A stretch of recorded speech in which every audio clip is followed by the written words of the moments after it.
In Boston, celebrating the graduation for his son, DJ, from Boston University. So congratulations to DJ. But Willy Donick is here. Willy, I hope your morning is going better than Scotty Scheffler's.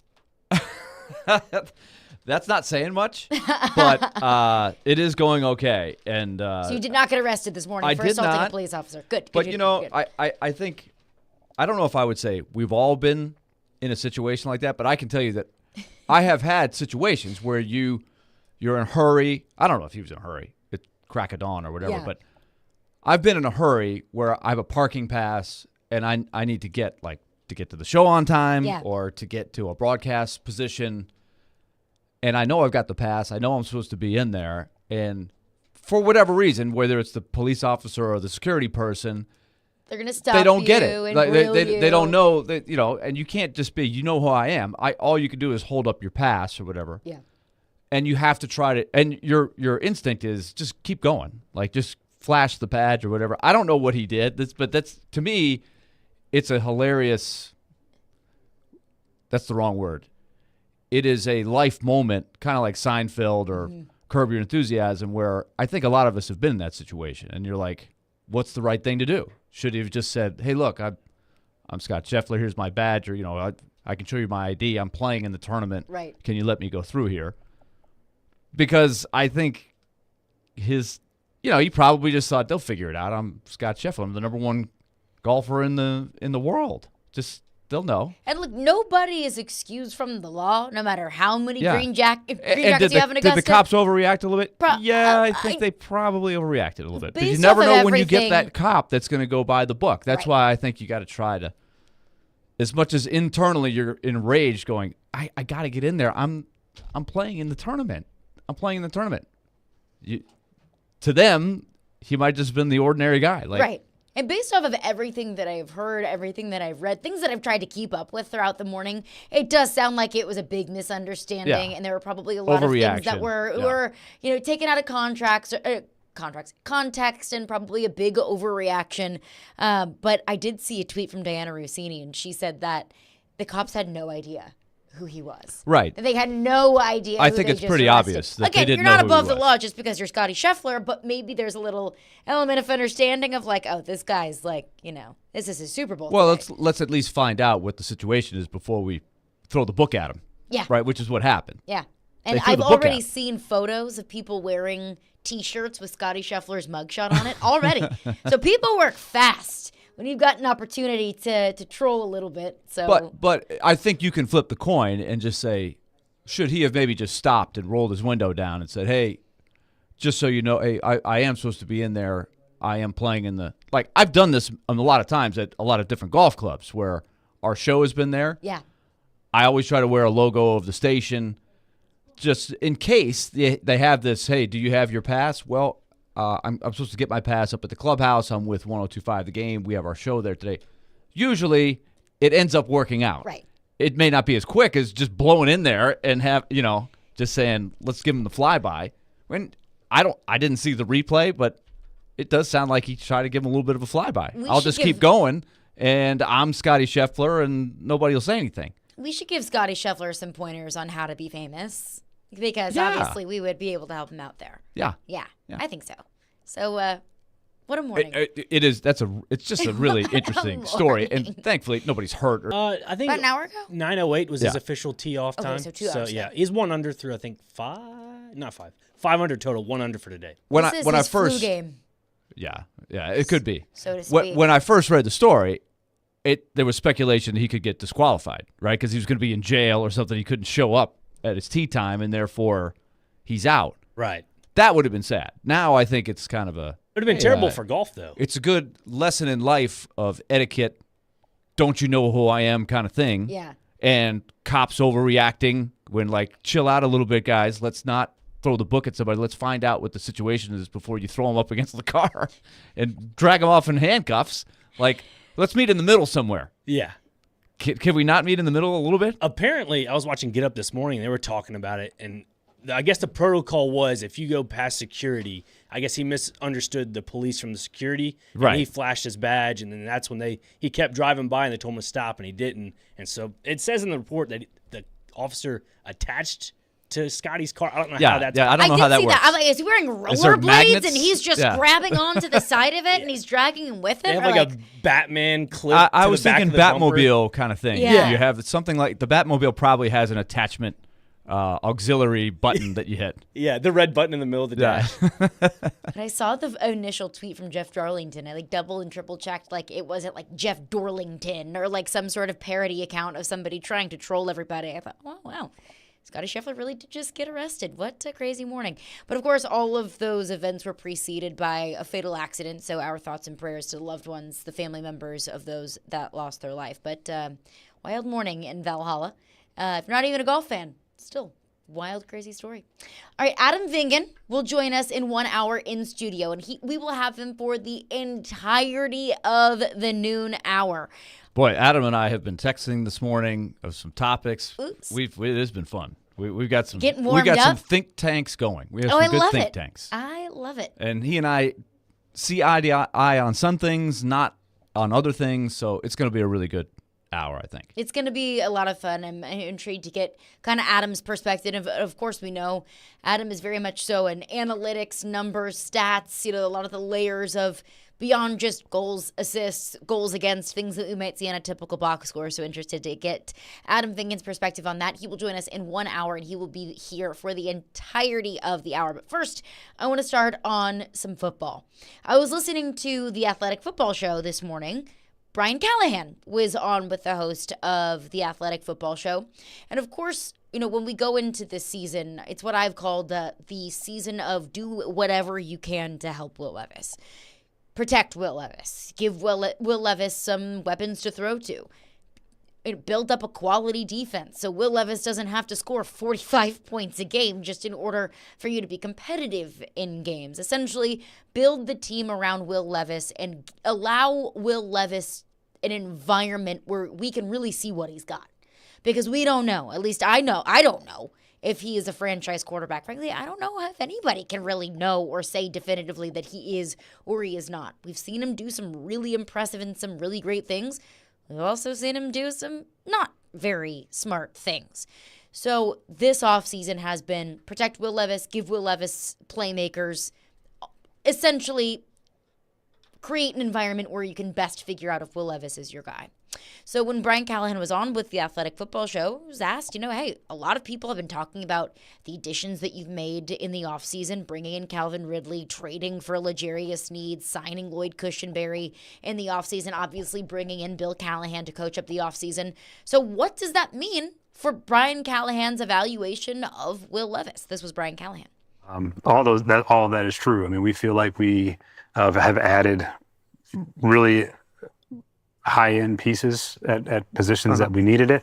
And we have a team that I think is going to be competitive. And a lot of that has to do with what I saw from Will, what the organization saw from Will in his time as a starter. And the things that you see in Will are the things that you want to see in your quarterback. He's tough. He plays with a ton of passion. It's important to him. He wants to be good. And then you add in the physical part of it, which is he's athletic, he's strong, he can throw it as good as anybody. And you saw the flashes of his ability. All the same things that when he was coming out that got highlighted in the draft as a potential top pick. And for whatever reason, thank God they did. He slides and he's here in Tennessee with me. And I love everything he's about. And I think he's got real talent and he has a real ability to be a high-level quarterback in the NFL. And those things are the things that I'm excited about. What aspects of his game specifically, just the way that he plays the position, have you kind of drilled down on? I was like, we can work with this. Yeah, he's got a big arm, and some of his down the field throws last year were really impressive.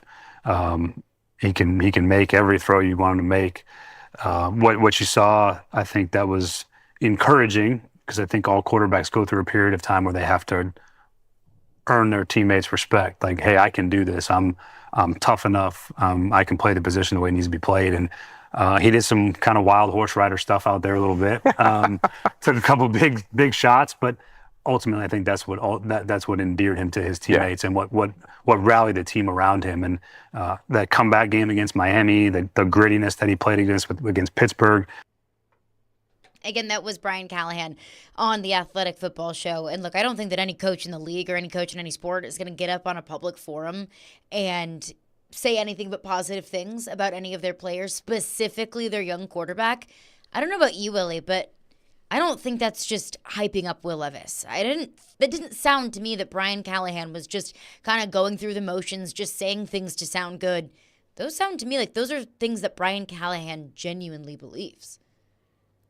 You know, we had this discussion before they even hired the coach, right? I think to sign on and be the guy that they anointed the next coach, you were going to have a buy-in on Will Levis before you ever got in there and started doing some of the things that he's done since he's been hired. I believe right? to a certain extent. Yes. Yeah. I think if not, then they might have sensed that, and you're like, we just hired a guy that doesn't even think our quarterback's any good. Like they really want him to be the guy. That's what you're hoping for. That's why they've done all these moves that you just illustrated. They're trying to give him a support system to give him a chance. And that being said, I also think a coach is going to look at the positives, and he's going to say, all right, how do I build on this? This is the challenge. So I don't know what to read in. Like, I don't think anybody is going to give false hope. I think he's going to be optimistic regardless, because that's why he was hired. If he's not optimistic, then he's setting himself up to fail, right? If he doesn't really have deep down belief that Levis can be good, that's gonna be a thing going forward that will affect his tenure, because he's going to be part of his mindset's going to be, I got to find where's the next guy. You know, is my backup any good? Do I get him in there? Like, that's not a good place to start, right? I think so. He is going to start with the positives. What like jumps when out Sean to Payton took over in Denver, he didn't believe in Russell Wilson. I think that's a good example, right? If he did from day one, he certainly didn't after a few weeks, right? And it became a big problem. Oh, 100%. That's why Russell Wilson isn't there anymore. Yeah. And that's why Bone drafted Bone. They trusted Bo Nix more than they trusted Russell Wilson. So they dug a hole, and then they've had to dig deeper, and now they're hoping to go in a different direction. I mean, they are in a maze right now to try to get out of. And just because Brian Callahan feels that way today, it does not mean that Will Levis will turn into a franchise quarterback. It doesn't mean that he won't, but it doesn't mean that he absolutely positively will. I mean, what Brian Callahan is highlighting there are just some traits that he sees in Will Levis that makes him really encouraged. And I think a lot of the things that he just mentioned are things that we could probably have seen, at least in the limited sample size that we saw last season. He talks about the toughness. He talks about, the gritty comeback against Miami and the gritty performance against Pittsburgh when he was on his ass more than he was upright. And Will Levis just continued to kind of get back up. We saw those things, and those were things that at least assured me of a certain level of toughness that Will Levis has. He talks about, his maybe he takes a few too big hits, and that's something that they're going to have to work on with him. That's something that we talked about so many times last season was, look, Will, you don't always have to be Superman. Like, you don't always have to put your body in the line of fire, because if you do and you do end up getting hurt, well, that hurts the team. So I think Brian Callahan there is kind of highlighting some things that we at least saw on the field, kind of confirming some things that we saw, things that we thought that we knew. But the reason why I think that's important is because Brian Callahan can't design an offense around the quarterback if he doesn't know the quarterback. Brian Callahan can't make this an even competent offense, much less pretty solid offense, if he doesn't know what makes Will Levis tick. The things that he does well, the things that he likes, the things that he doesn't like. He continued to, in the rest of that podcast, he talked about how Joe Burrow was so open and honest with him and said, look, it was after a game that they had won. I believe it was maybe in Joe Burrow's second season in the 2021 season. He talked about how they were talking after a win, and Joe said, do you realize how hard it is on me when we run it on first and second down, then I'm forced to throw it on third? And they were like, okay, got it, understood. We'll start to change up our offense. We'll start to call the game more along the lines of what you like, more along the lines of the things that you feel comfortable with. That's going to take some time with Brian Callahan and Will Levis. They're not going to figure all of it out in an offseason. It's going to take a few games. It's going to take a couple of times of running the ball too much on first and second down and then setting Will Levis up in really difficult 3rd and 7, 3rd and 8 situations. So it takes time and it's a process, but it at least sounds to me that, one, Brian Callahan is understanding what makes Will Levis tick, and 2, it's things that he likes so far. And also, he's identifying things that they need to work on. I think this is all why I try. My mindset, especially with all the talk of the schedule coming out, and we've all got a little bit of what we think the schedule looks like in terms of the record. I see a lot of 8-9, 9-8 kind of stuff, and I think that'll be the ballpark. I think 9-8 might feel optimistic. Oh, I think that's the most optimistic. I would think, unless you're really painting a perfect, the perfect storm. Mm-hmm. That happens in the NFL, right? There's usually a team that has the perfect storm, regular season anyway, right? And it surprises everybody by getting to the playoffs. And you get some help from other teams in your division that might something get like hurt, that. Yeah, the coach gets exactly. fired, the general manager gets fired in the middle of the season, and they go on a 7-game losing streak. Yeah, a rash of injuries to a couple of different opponents that all of a sudden become very winnable games. All of these things happen every year in the league. I think nationally you're going to see a lot more 7-10, which I would remind people, 7-10 is still one more win than they had last year. So that would be, at least in some sense, a step in the right direction. Depending on how that 7-10 looks. 100%. Yeah. But that's why I think, regardless of record, it's more the exploratory, finding these things out that you're just pointing out. What are Will Levis's strengths? What are Brian Callahan's observations on, eventually, how do I get him there? How do I get this whole roster to where I want it to be, where we can challenge the best teams in the AFC? The AFC is no picnic. I mean, there's so much depth. Now, maybe in a couple years the cycle will change, right? And you hope that that's an upcycle for the Titans. Mm-hmm. But to me, that's what I'd be shooting for if I'm anybody from the top down for the Titans. It's not really about this coming year. I'm exploring. It's about finding out a lot about Will Levis and how he meets up with the offense, with the coach, with the coordinator, all of that. And they do understand that you need to win football games. Like, you need to figure out what you have in your quarterback. Absolutely. I think that's the biggest question. But even in that process, Rand Carthon has said it. Brian Callahan has said it. Like, we're here to win football games. And that's not to say that the Titans need to win the Super Bowl or else everybody's getting fired. Of course not. You need to have realistic expectations. But how do you find that balance of we're figuring things out and also we need to win football games? Because will the record indicate or answer the question about whether Will Levis is the franchise quarterback or not? Maybe.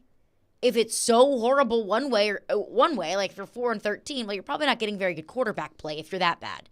If you're really good, you're 13-4, which again, I don't think either of those things are going to happen. But if you're really good, I don't think that you can be really good in the AFC unless you're getting really good quarterback play. Like you said, reality feels like 8-9, 9-8. Of course, things change. We might feel very differently in October than we do today on May 17th. But in that 9-8 or 8-9, that can mean a lot of different things. You could go 8-9 and get pretty average or maybe even below average quarterback play. So it's trying to do two things at once. Figure out what you have in your young quarterback. Is he your franchise quarterback? Because you have one less year than everybody else, or a majority of the league has, to figure out if they have their franchise quarterback or not, since he's not a first-round pick. But also showing progress in winning football games. Because I don't think that you trade for L'Jarius Sneed and sign Calvin Ridley if you're not trying to at least win football games. Well, that's the intriguing part of moves like that, is that they do want to remain on some level competitive. I do think that the over-under in Vegas, and I'd be curious, maybe we'll get an email today from our friend Mr. Shapiro. Oh, I hope so. Maybe. But I would be curious. I'm going to guess that the consensus over-under for wins is going to be more like 7.5. And I wouldn't be stunned to see some that's more like 6.5. I think saw one today on ESPN.com that had Titans at 6.5.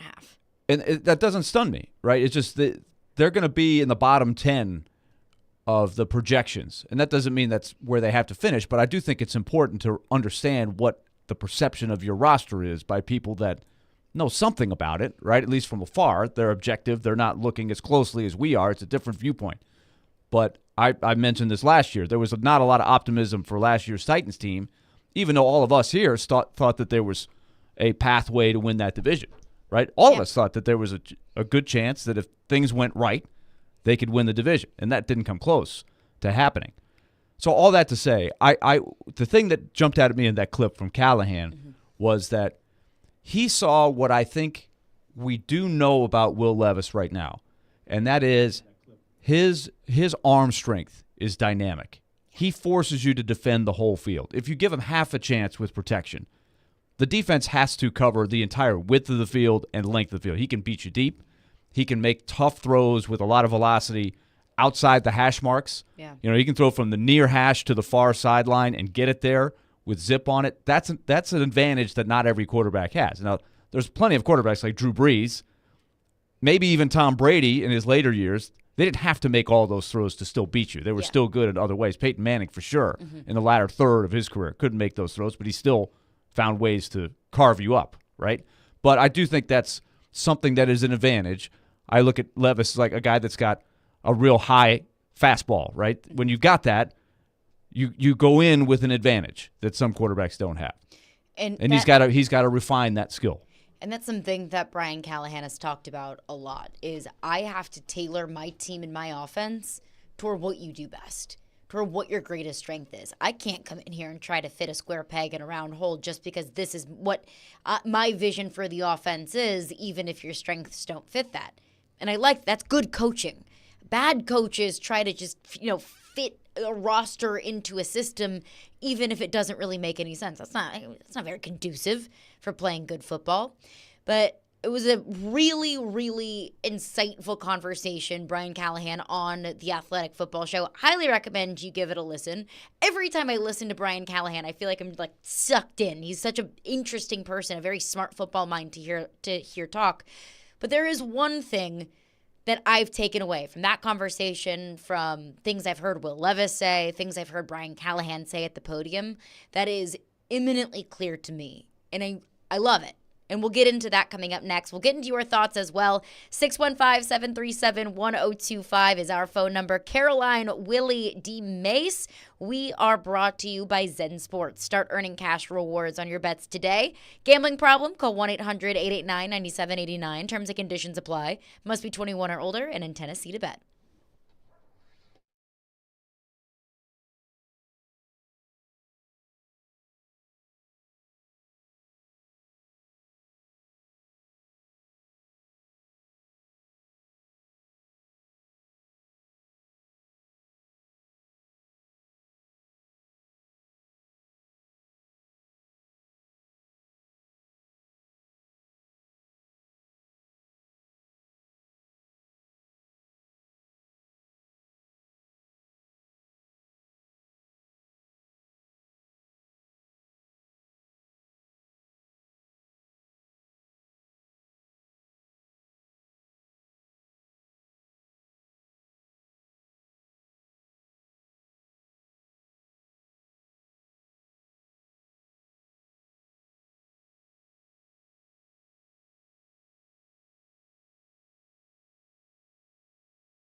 Knowing how much he's worked with Burrow, with Peyton Manning, Stafford, those guys, like, does that come up in conversation, or even are you watching some of the things that he did with those guys with him? Yeah, it's cool. I mean, all the tape we watch from the installs to even just the individual drills, it's Joe, it's Matt, it's Peyton, and it's cool to see those guys and know that they've been in in a system at least similar to this or very similar to this, and been able to have great success. So, it's big shoes to fill, but I want to be that next guy and get to that level. But yeah, I don't want to be them. I want to be me, but I want to perform and exceed the levels that they performed at.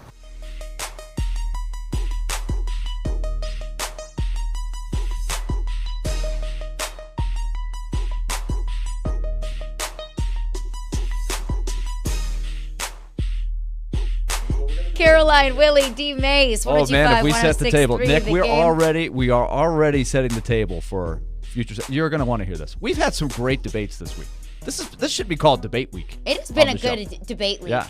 I would like maybe give everybody a little bit of taste, something to bite on for the 1 o'clock hour. Willy said he would be okay if J.C. Latham turns into an all-pro guard. Yes. Oh, boy. Well, true on that one. But this was part of our debate the other day. I said, let's take the top 10 picks in a given draft and break down their level of success. A home run would be if he becomes an all-pro left tackle, right?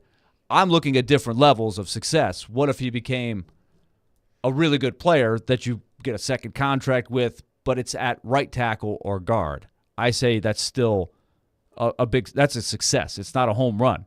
And then we get into all these other things. And so I just use the example because we're going to look at 3 drafts, 2005, 2010, 2015, and look at the top 10 picks and the wide range of success or failure that you get with those picks in a given year. I chose those 3 years at random, not because of any particular thing, but it happens to be the Pac-Man Jones draft and the Marcus Mariota draft. And you made a good point. Quarterbacks are a little different than other positions. A little bit more volatile. But I use the example of Antrell Roll, who was drafted as a corner with the 8th overall pick. Mm-hmm.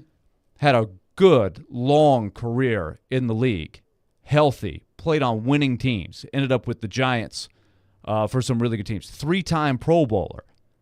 But he was, and I distinctly remember Floyd Reese saying, here's a guy that is drafted as a corner, but I can move him to safety if he doesn't do well at corner. I've heard that with a lot of different defensive backs. They're coming out of college. Mm-hmm. So he made the Pro Bowl 3 times as a safety. So is that a home run? No, but I think that's a good, solid pick with the 8th pick. That's an 8th pick that turned into a really good player. It just wasn't at the position that you drafted him for. So I make that connection with Latham, and I would say it's still a level of success. It's not perfect, but I think we're going to find that you can do a lot worse than have your guy go all pro at a different position. Of course you can do worse. You can be Isaiah And we're going to Wilson. name some names where you're going to say, who? You can absolutely be worse. Or, oh, yeah, I remember that guy. What a bust he was. It happens more often than you realize, even with top 10 picks. So that's the precursor to the 1 o'clock hour. All I'm saying is if you're stepping away from your 7th overall pick saying, hey, it could be worse, that might not be a very good pick. But we will get back into this conversation.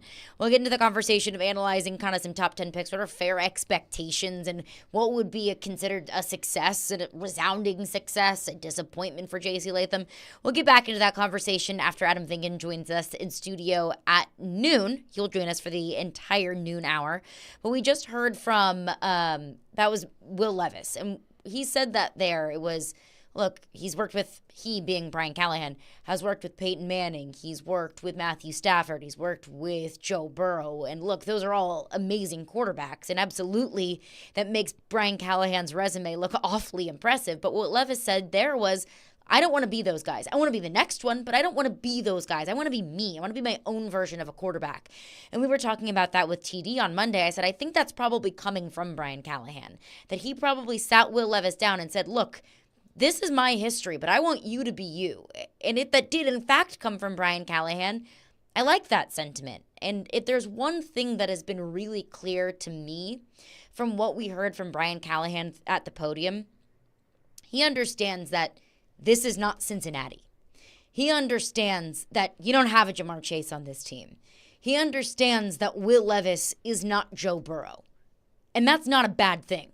But he at least acknowledges it. This was Brian Callahan when he sat down with the Athletic Football Show.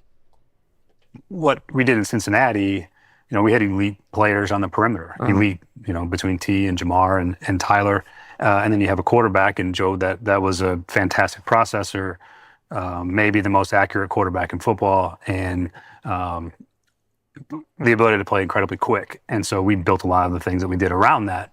And then obviously you start to get what our defense is doing and how are they playing us. And so you had to adapt and evolve in that regard as well, because then we started seeing all this shell and too high, and then we had to attack the field differently versus like in 2021 when Jamar first came in and we were throwing the ball all over the place down the field. Yeah. And nobody's going to let you do that all day. So you have to evolve and adapt as it goes to fit the schemes that you're facing too. And a lot of that was based on the fact that we had a really smart processing quarterback, really accurate, and really high-end receivers on the perimeter that could go in. And we're not Cincinnati here. We're Tennessee, and we have the different skill sets of different players that it's my job to find out where I can put them and how I can use them, and what the quarterback does best so that we can ultimately move the ball and score points. A couple of things that stand out to me there. One, we're not Cincinnati. I mean, I think that's important not just for us to hear, but also that locker room to hear. We are going to do what we do best. And the other thing there is, look, we need to figure out what we do best. We need to figure out what Will Levis does best. And we're going to kind of tailor our offense around that. And that is refreshing to hear. It is good to hear that, look, I understand I've worked with one of the greatest quarterbacks in the history of the sport in Peyton Manning. You're not Peyton Manning. Is that a bad thing? No, it's not. You're you, and we're going to work to unlock everything that you can be. I think that's Does that mean mistake. It'll work? Who knows? I think that's the mistake sometimes that teams make and coaches make when there are offensive gurus or guys who had a lot of success as a coordinator, and they say, and even sometimes it's even the owner or the GM that's hiring says, take that offense and put it over here for our team, and we're going to have a great team. Yeah. I got a good quarterback. I got a good young whatever. Bring it over here, because it is hard to replicate that. It's unrealistic to think that you're going to take the same exact thing and put it in there. I do think the Colts have that vision of, with Shane Steichen and what he did with Jalen Hurts and the skill set that, why am I blanking? Anthony Richardson. I wanted to say Williamson. Richardson. We're going to talk about Williamson, but the skill set, there is some parallel, right? Maybe the concepts can work. But it's much more important to also, when you get in there, take a look and see what is different, right? It's what principles have worked for me, but also how do I adapt to the personnel that I have, right? It is that's what a really good coach can do. Yeah. If you're trying to jam in your principles and say, well, we got to adapt the personnel, well, then it might take a while, right? Yeah. And some never do. Like I have seen college coaches. They come in with a great X and O scheme, and they come in and they inherit the previous coach's players, right, for basketball. And they still run the same stuff, but it's like, well, over the next 3 or 4 years, I'll get players that excel in my system more, but there is a transition period. But in the NFL, you don't get a lot of time, right? You need to see results. So adapting to the talent that you do inherit is important, really important. So I like when he says, we're not going to do it the way Cincinnati did it. We've got to do it our own way. Because there might be some arrogant mind, because it might seem obvious, right? We need to play into your strengths. Seems obvious. Do you feel like there might be some arrogant minds out there that say, well, we went to the Super Bowl in Cincinnati, so we're going to do the same exact thing here? And I don't think that would be very wise. I don't think that would be very smart, nor do I think that coach would get hired very many places. But let's be honest, that does exist. It does. Oh, I'll give you an extreme example on the college end that I witnessed firsthand as the sideline reporter.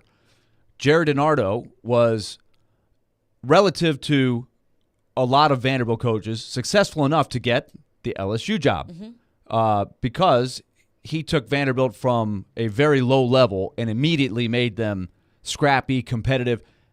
I would contend if they had a 12-game season back then with the extra non-conference game, they could have scheduled their way into at least 2 bowls, 6-6 kind of stuff. They played a tough non-conference schedule. All that aside, right? He ran the I-bone. He came from Colorado, the national championship level. He was the offensive coordinator on a national championship team for Colorado. Yeah. And it was successful to a point, right? But it got a little stale. It was not easy to watch when they lost, and they couldn't throw the ball. So the brilliant athletic director, I say that in jest, Paul Houlihan, after DiNardo took the LSU job, said, I want to bring in a pro. I want somebody who's going to throw the ball. I want entertaining. I want a pro-style offense. So what did he do? He hired Rod Dowhauer, who was strengths and weaknesses, but he was an offensive coordinator from the pros. Not a great head coach in the pros, but he was going to bring in he was mandated, you're going to run a pro offense. Mm-hmm.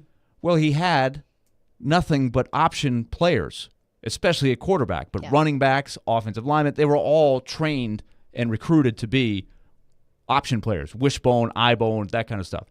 So you can imagine what the offense looked like for a couple years. Brutal. It was ridiculous. It was like that. I mean, they had no chance of scoring. Now, they had a great defense, and so they were very competitive in a lot of games, but they could not score at all. So that, to me, is the most extreme case I've ever seen of a guy trying to put a square peg in a round hole. Well, I'll give you another extreme example that we saw even more recently at Nick's team in Mississippi State. Zach Arnett took over Mississippi State where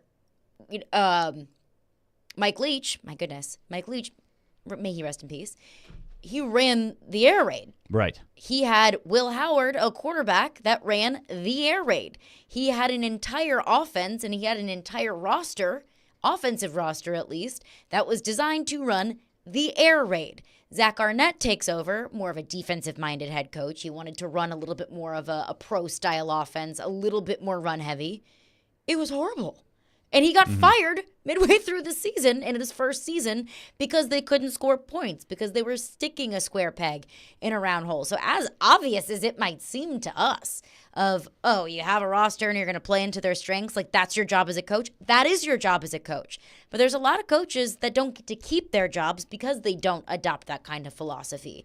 And I think that's really valuable in a young quarterback in Will Levis, that while we are still trying to figure out who he is, he's probably still trying to figure out what he is going to be in the NFL as well. That's why this is such an important year. Is how can they get off on the right foot? Can they have some progress together? Because Callahan is a first-time head coach. First-time play caller as well. Yeah, and Levis is still very young, and that's why I think you try to support him with some veteran players who hopefully will help in that process, get him off on the right foot. And we just illustrated the first 7 games. First 7 games, arguably, is the toughest part of the schedule as we sit here in May. Yeah, agreed. I would agree. Yeah, and of course. So you're going right into the deep end. 100%. But I would say overall, I do think that the Titans not having very many, or only not having very many, having one primetime game, and even at that, it's a split primetime game on Monday Night Football. I think that kind of lends into Will Levis's development. That you're not going to be on a national stage all the time, that not all eyes are going to be on you, and the one time that all eyes can be on you, a lot of those eyes are going to be on another game. I think that kind of leads into his development. I would say, though, that here, there'll be a lot of eyeballs who care about the Titans. Of course. It will not keep him from being very much under the microscope. From a national perspective, I didn't think the evaluation from afar last year, because of what you're talking about, they didn't play a lot of signature games. They did play the comeback against Miami probably comes to mind. But I thought they shortchanged Levis on some of the games that you played last year. I thought I didn't expect them to be wowed, but I thought they might be a little bit more, okay, he's got some tools. He flashed. That's what I would say. He flashed big time. Still, what did Callahan say? A wild horse rider? Yeah, he's got some of that. He absolutely does. But I don't think he is a disaster at all. But I got a real look. They're probably looking for another quarterback. I got a lot of that from people that I listen to and respect their opinions. I thought they shortchanged his ability to flash last year. I think that's because a lot of people nationally don't watch the Titans. Exactly. And they look at Will But Titans Levis's fans stats. watch the Titans, so the Of discussion course. here is going to be different than what you hear from the national angle. Will Levis's stats last year, 1,800 yards, 8 touchdowns, 4 interceptions. I mean, like, if I was a national pundit needing to make an opinion about Will Levis without watching Will Levis, I'd probably look at that and say, not very good, especially when 4 of those touchdown passes came in one single game. But as we say all of this, whatever Brian Callahan is saying about Will Levis, his evaluation of Will Levis, his plan on the offense, that doesn't mean it's going to work. That doesn't mean that Will Levis is going to develop into a franchise quarterback. That doesn't mean that you're going to be putting up 45 points a game. That doesn't mean that you're going to win the division and make the playoffs. All it means to me right now is that I like the process. 615-737-1025 is our phone number. I want to get into your thoughts on this coming up next, your reaction to what you heard Brian Callahan say on the Athletic Football Show. Plus, one thing that TD mentioned yesterday on the TD Power Hour, that a light bulb went off my head. It was something that I hadn't even thought about, but I do want to discuss coming up next. Adam Vingan will join us in studio in 15 minutes. Caroline, Willy, D-Mase. Tune in to 94.9 The Fan today as the Nashville Sounds take on the Jacksonville Jumbo Shrimp on the road. Pre-game at 5:50, first pitch at 6:05 p.m. with coverage also available on the 94.9 The Fan app and at 949thefan.com. Sounds Baseball on 94.9 The Fan presented by Twin Peaks, Family Leisure, and Busy Bee Plumbing, Heating, and Air Conditioning.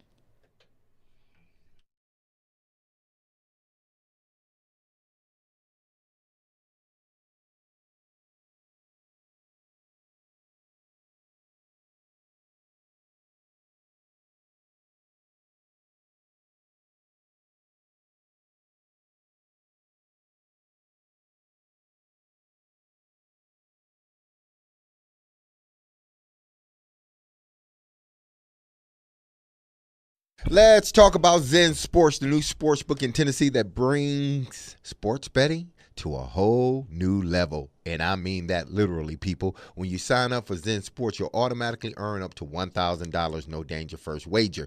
If your first bet loses, you'll be reimbursed for the amount of your bet up to $1,000. Zen Sports also offers true odds on all parlays and boosted same-game parlays for all Tennessee sports teams. That means boosted up to 20% over other books in Tennessee. And there's even more good news, people.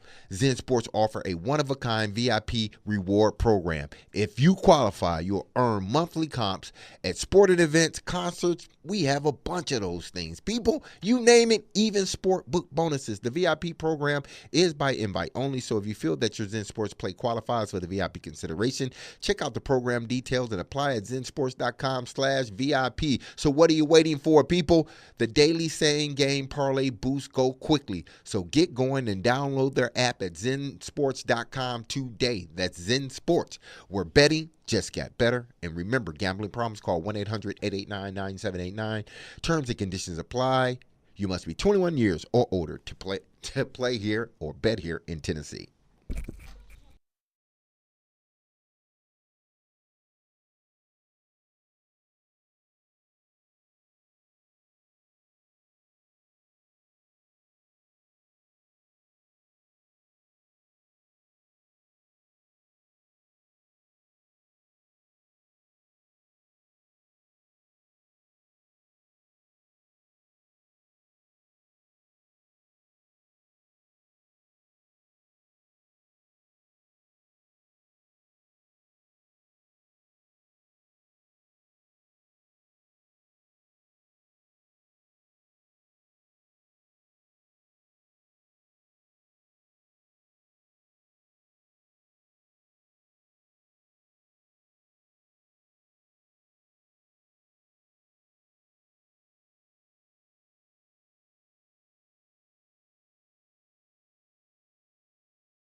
Caroline, Willy, D-Mase. Tune into 102.5 The Game today as Vanderbilt baseball takes on Kentucky with pregame at 5:15 and first pitch at 5:30 p.m.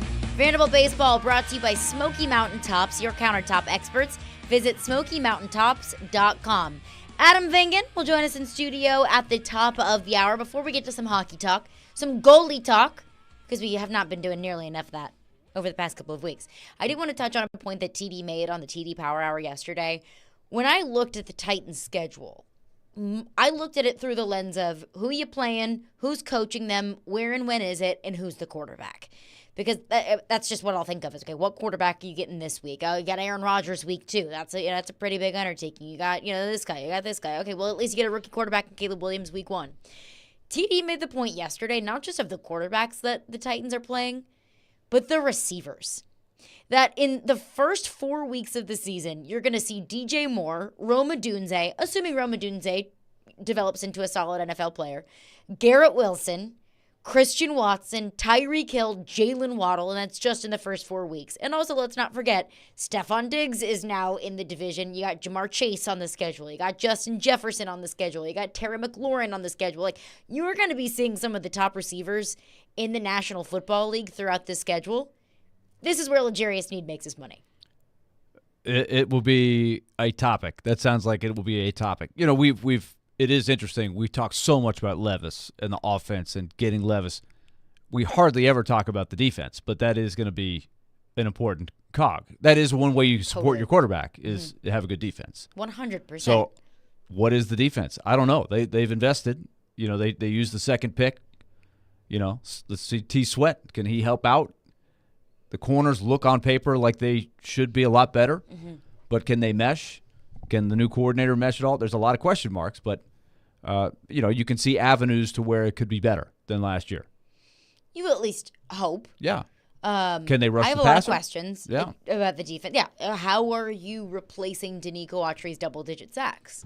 I think another thing to consider, too, is I don't think Harold Landry was 100%, at least for the entirety of the season last year. What game was it where Harold Landry – what game was it?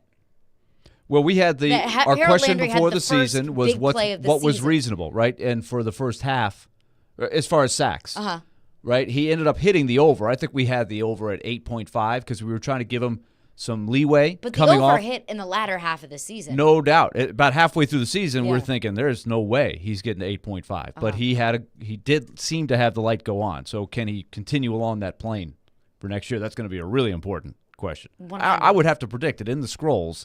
That is going to be one of the 10 questions that we have post-training camp that we do every year. That we revisit every quarter of the season. Into the scrolls. Because we spent so much time in the preseason talking about all the issues. So I take the 10 biggest ones out of that and say, all right, let's go back and revisit this. And at the end of the season, if these are all answered a certain way, they're going to have a good year. And if not, it's not going to go so well. And guess what's happened in the last couple of years? Not so great. Not so good. Not so great. But Landry was a positive by the end of the year last year. Totally. And maybe we should have expected that a little bit more. I understood that by the beginning of the season, Harold Landry was a full 365 days removed from the ACL tear. But I think what we've seen from so many guys in the past, Bud Dupree being one of them, Taylor Lewan being one of them, just because you can come back doesn't mean that you're 100%. You can be 100% medically cleared, but that doesn't mean that you're 100% back to what you were before you got hurt. And it takes some time. It takes time. So Harold Landry is a big wild card there. Denard Wilson is a wild card there as well. I love listening to Denard Wilson talk. Makes me want to jump through, makes me like bust through a brick wall. But he's never been a defensive coordinator before. What does that learning curve look like? What does a Denard Wilson-led coordinated offense look like? All questions that I think are totally and completely fair, and all questions that we're not going to be able to answer until September, October, and November. So many of these questions require a whole heck of a lot of patience, and I know. I don't have it, and a lot of Titans fans don't have it either. I'm going to try to have it. I'm going to be the be patient guy during this season. That's my prediction. I'm going to be trying to tell everybody to be patient. I'm trying to say right now, this is a year of rebuilding. See what you got is how I. So if I'm going to do that, then I have to be patient. If there are some things that don't go well, because I would expect there's going to be some things that go well, maybe some things that go really well. and then maybe some things that don't go so well. And we kind of don't have a choice.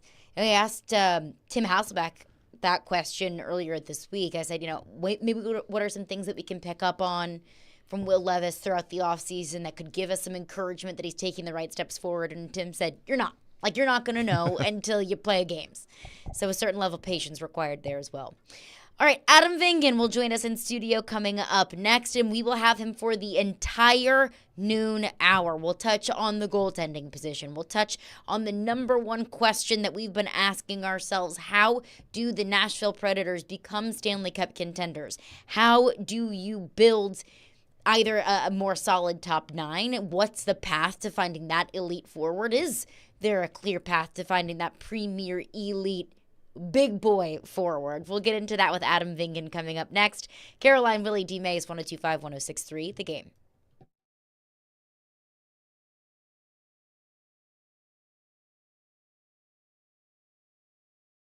This is Derek. I know you've heard me tell you about Dr. Lodge and his staff at Cool Springs MD for some time. If you have set out to lose weight, chances are it's not your first time people setting a resolution to shed some extra pounds only to face disappointment. We all have done it one time or another. At Cool Springs MD, Dr. Lodge and his team understands the frustration of this cycle, and that is why they offer a different approach to weight loss, because you got to combat it somehow. Their comprehensive weight loss program is led by Dr. Lodge and addresses the root cause of weight gain with tailored nutrition, exercise, blood tests, supplements, and more. They will customize a program specific to you, no one else but you. Connect with Dr. Lodge at CoolSpringsMD.com today to schedule your appointment for a personalized weight loss plan just for you, people. Cool Springs MD, where your weight loss journey becomes a success story.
Caroline, Willy, D-Mase, 1025, 1063, The Game and The Game Nashville app. We're streaming live on Twitch, Twitter, YouTube, and Facebook Live every single day. And we are broadcasting from the Busy Bee Plumbing, Heating, and Air Conditioning Game Nashville studios, home of the $99 yearly Beehive membership, where the buzz is always about great service. So one massive topic that we're going to be talking about throughout the next couple of weeks and months, as Barry Trotz answers some questions about the Nashville Predators, how he decides to build this team moving forward, is of course going to be about the goaltending situation, the options that the Predators have with UC Saros. Do you decide to re-sign him? Do you decide to trade him? Do you decide to go into this season with UC Saros unsigned and then just kind of figure it out at the trade deadline or potentially even at the end of this upcoming season? A lot of big decisions facing Barry Trotz. And I think we want to try to broaden it because the goalie part is a huge part of the formula. But I think the essential question, too, is how do you build a championship roster? Mm-hmm. And I don't know that there's one answer. But we've all had a lot of theories. But it's a great question because just like when you read who was it, Sean McIndoe's assessment of how you get the great goalie, and it was comical. That's kind of his thing. He called it One Simple Rule, and it was about 6 or 7 lines right. of conditions and okay, well, if it was this, then that, and this, and that. The truth remains, if the formula to win a Stanley Cup was in fact a formula, everybody would do it. Yep. Everyone would do it, and it's really not that simple. So we got to bring in the expert on the situation. Adam Vinken joins us now in studio. Adam, it's great to have you, and it's great to see you. Thanks for having me back. Absolutely. So, Willy, you said that the two of you have been going at it over the past couple of days via text. You've been breaking down some things that you wanted to touch on. Maybe going at it maybe is a little bit too dramatic for me to say. Willy and I never really go at it. Yeah. Willy and I never really go at it. Some very scholarly discussions. Yes, we have challenging questions back and forth to one another. Yeah. Willy and I approach these sorts of discussions the same way. We try to stay level-headed. We try to bring plenty of evidence to back up our points. We're both willing to give and take. If someone makes a good point, we're willing to concede. District Attorney Donick is what Willy has been affectionately called. Yes, Kenny the mailman called me DA Donick the other day. It does roll off the tongue. It does. It does sound nice. It sounds like a 1980s procedural or something. It does. Yeah, right. I think our show came on after MacGyver or The Fall Guy or something like that. DA Donick. Wearing a 3-piece brown suit. Yeah. I can see that. And then the sound effect of a jail cell closing. The hair was still there, but maybe receding a little bit. He'll solve any crime by dinner time. But I guess I think when we listen to Barry Trotz talk about how he's going to try to take the team to the next level, we all agree that they can't stand pat. They had a good season. They've gotten a certain amount of the way. But just like a lot of teams in a lot of eras, you're trying to figure out what is it that's going to take you to the top of the mountain. And so what is the best way to go from here? Is it to reinvest in a goalie you know is really good, pay him a little more, or take, in my mind, a little more of a risk, trade him, use those resources to try to address the roster in different places?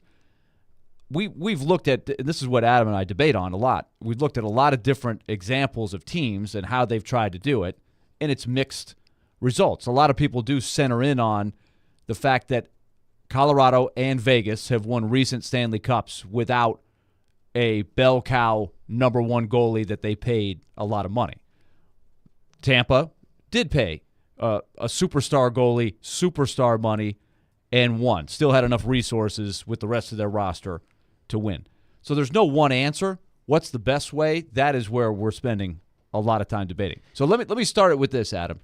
Carolina is a great case study. Mm-hmm. Just got eliminated last night in heartbreaking fashion. That was rough to watch. They were ahead 3-1. They are on the verge of forcing a Game 7 after being down 3-0, and they collapsed in the third period in front of their home crowd, lost the series. So now they are finishing up a 6-year run where they've been really good every year. And I got the stat wrong yesterday, but 6 years, this is what Sean McDonough said during the Game 5 victory they had, that nobody has ever had 6 better years and not made it to at least the Stanley Cup final.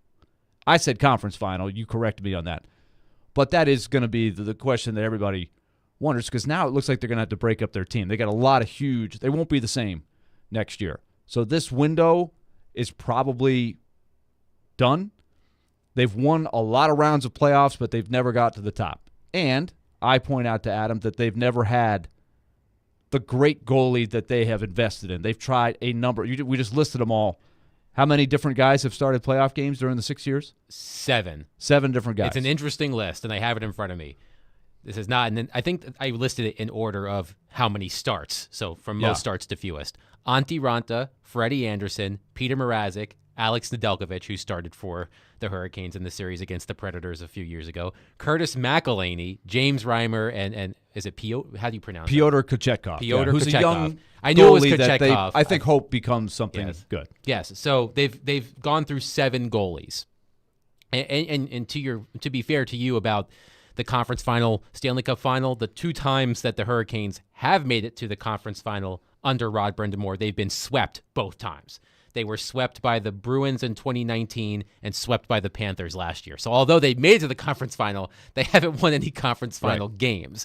So I would present to you, that's an example to me of if I'm Rod Brind'Amour, I'm kind of lamenting if I just had better goaltending for one of those years. And you can roll the dice and hope that a James Reimer or somebody plays great. And Anderson, from the time he got back from his blood clotting issue in March through really this series against the Rangers, he was outstanding. Yes. Outstanding. He's had some really good statistical years for sure, but I've never considered him a A-level goalie. No, he's like he's a solid B. Solid B, no question. He's a B+ player for you wrestling fans out there. Anyway, my counter argument to I think your point is well taken about the Hurricanes goalies, because you're right. They've had solid goalies, but never the guy. I mean, that's why they've had to go through 7 goalies, and some of those guys only started a handful of games. But in terms of starters, not anyone really stands out in that group. My counter would be, I think the problem for the Hurricanes has been a problem similar to what the Predators have had in recent years when they've been considered a contender, is that the Hurricanes have struggled to find finishers up front. They have really good players up front. You think of Sebastian Aho, Andrei Svechnikov, Seth Jarvis looks like he's going to be a really good player, but they've always struggled. They've struggled to find that forward or forwards who can consistently put the puck in the back of the net. Think of the chances they had to win that game last night that they barely missed. Yep. They hit the post a few times. I think Aho went wide on the backhand after 2 Rangers players collided. That's why when the Hurricanes acquired Jake Gensel at the trade deadline, it was seen as a big deal because it was the Hurricanes finally addressing the one thing that they hadn't really addressed all these years they were in the postseason, finding a player with a proven track record of putting pucks in the net. So the goaltending problem is there. I'm not discounting that. My counter argument would be, for as good as the Hurricanes have been and the points that their forwards have been able to put up, they have not been able to find that 1 or 2 guys who can consistently put the puck in the net, which is the problem I think most people associate with the Predators. Right. I do think they come at you in waves with a lot of very good players. Yes. They don't have the freakish forward, the game-changing guy. They are a quantity over quality team offensively. They just throw the puck at the net as much as they can and hope for a couple of breaks, versus the Rangers, who are more of the quality over quantity. They look for those grade A scoring chances. They have high-end guys, and they do have the high-end goalie. I think you can definitely say in this series, I would argue that Shesterkin, were it not for his greatness, I think Carolina might have had enough to beat them. Yeah, I mean, because Shesterkin, they got outshot, they got outchanced, they got outpossessioned in almost all of those games. Yeah, they had they have the playmakers and they have the goalie. Yes, you've got, and look, they've got, as you said, they've got a great mix. The Rangers do of high end to elite, different types of forwards. Like you said, playmakers like Mika Zibanejad, great player. We saw what Chris Kreider has been able to do. He did it last night. And Panarin. Panarin. Lafreniere broke out. That's the thing that the Rangers got. They won the lottery. Yes. When that was during that 2020. was really not winning the lottery. Different type of lottery. Right. Where everybody The Predators were the Predators could have won the lottery with the same 2020. chances of winning the lottery for Lafreniere. Yes. And All the so teams that lost in the tips qualifying scales round that year had an opportunity at the number one. So you got to get a little lucky too. Yes. I think that's an essential thing to point out when we talk about the quote-unquote formula that isn't really a formula for winning a Stanley Cup. Luck's involved in it as well. You got to get lucky. And that's frustrating. Rod Brindamore, I don't know if you heard this, guys, last night, but at the post-game press conference, it was clearly a Carolina reporter sort of trying to set the stage for the disappointment, saying you've won all these games, you've had great seasons, and you added Dmitry Orlov, and you added Gensel, and you still can't get through the second round. How disappointing. Brindamore goes, we lost to the President's Trophy winning team. We lost to the best team in hockey. It's hard to win. Like, how much of it is they're not good enough, and how much of it is these are two really good teams. Somebody had to lose. That's the hard part about this, because every year there's teams like that feel like you have teams. A team that's good enough to win, but you find yourself out in the first or second round because you've lost to another team that's just as good. Vegas is out in the first round. They loaded up, right? They were out in the first round. They lost to a really good Dallas team. That's the challenge, right? And you gotta wear it. But the difference, I think, between Vegas and Carolina is Vegas won their cup. You can swallow that a little bit easier. They had their year. Carolina has continued to just get to that point, and they're constantly knocking on the door, but they just can't break through. And so that's why that conversation, I think, is fair to ask of, yeah, you ran into the President's Trophy winning New York Rangers this year, but it happened last year. And it happened the year before.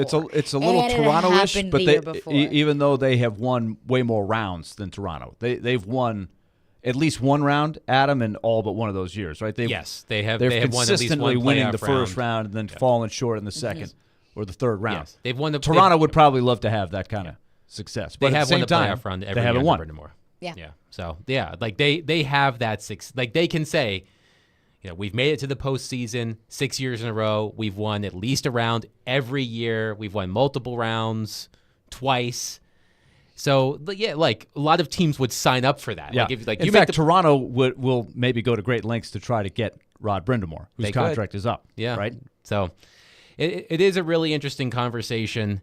And, as I'm watching that game, I'm thinking to myself, as I just said to you before, I think of the chance that I think Jordan Staal had a shot right in the inner slot with the puck just bounced right to him, and Shesterkin made the save, and they showed Staal on the bench muttering him to himself.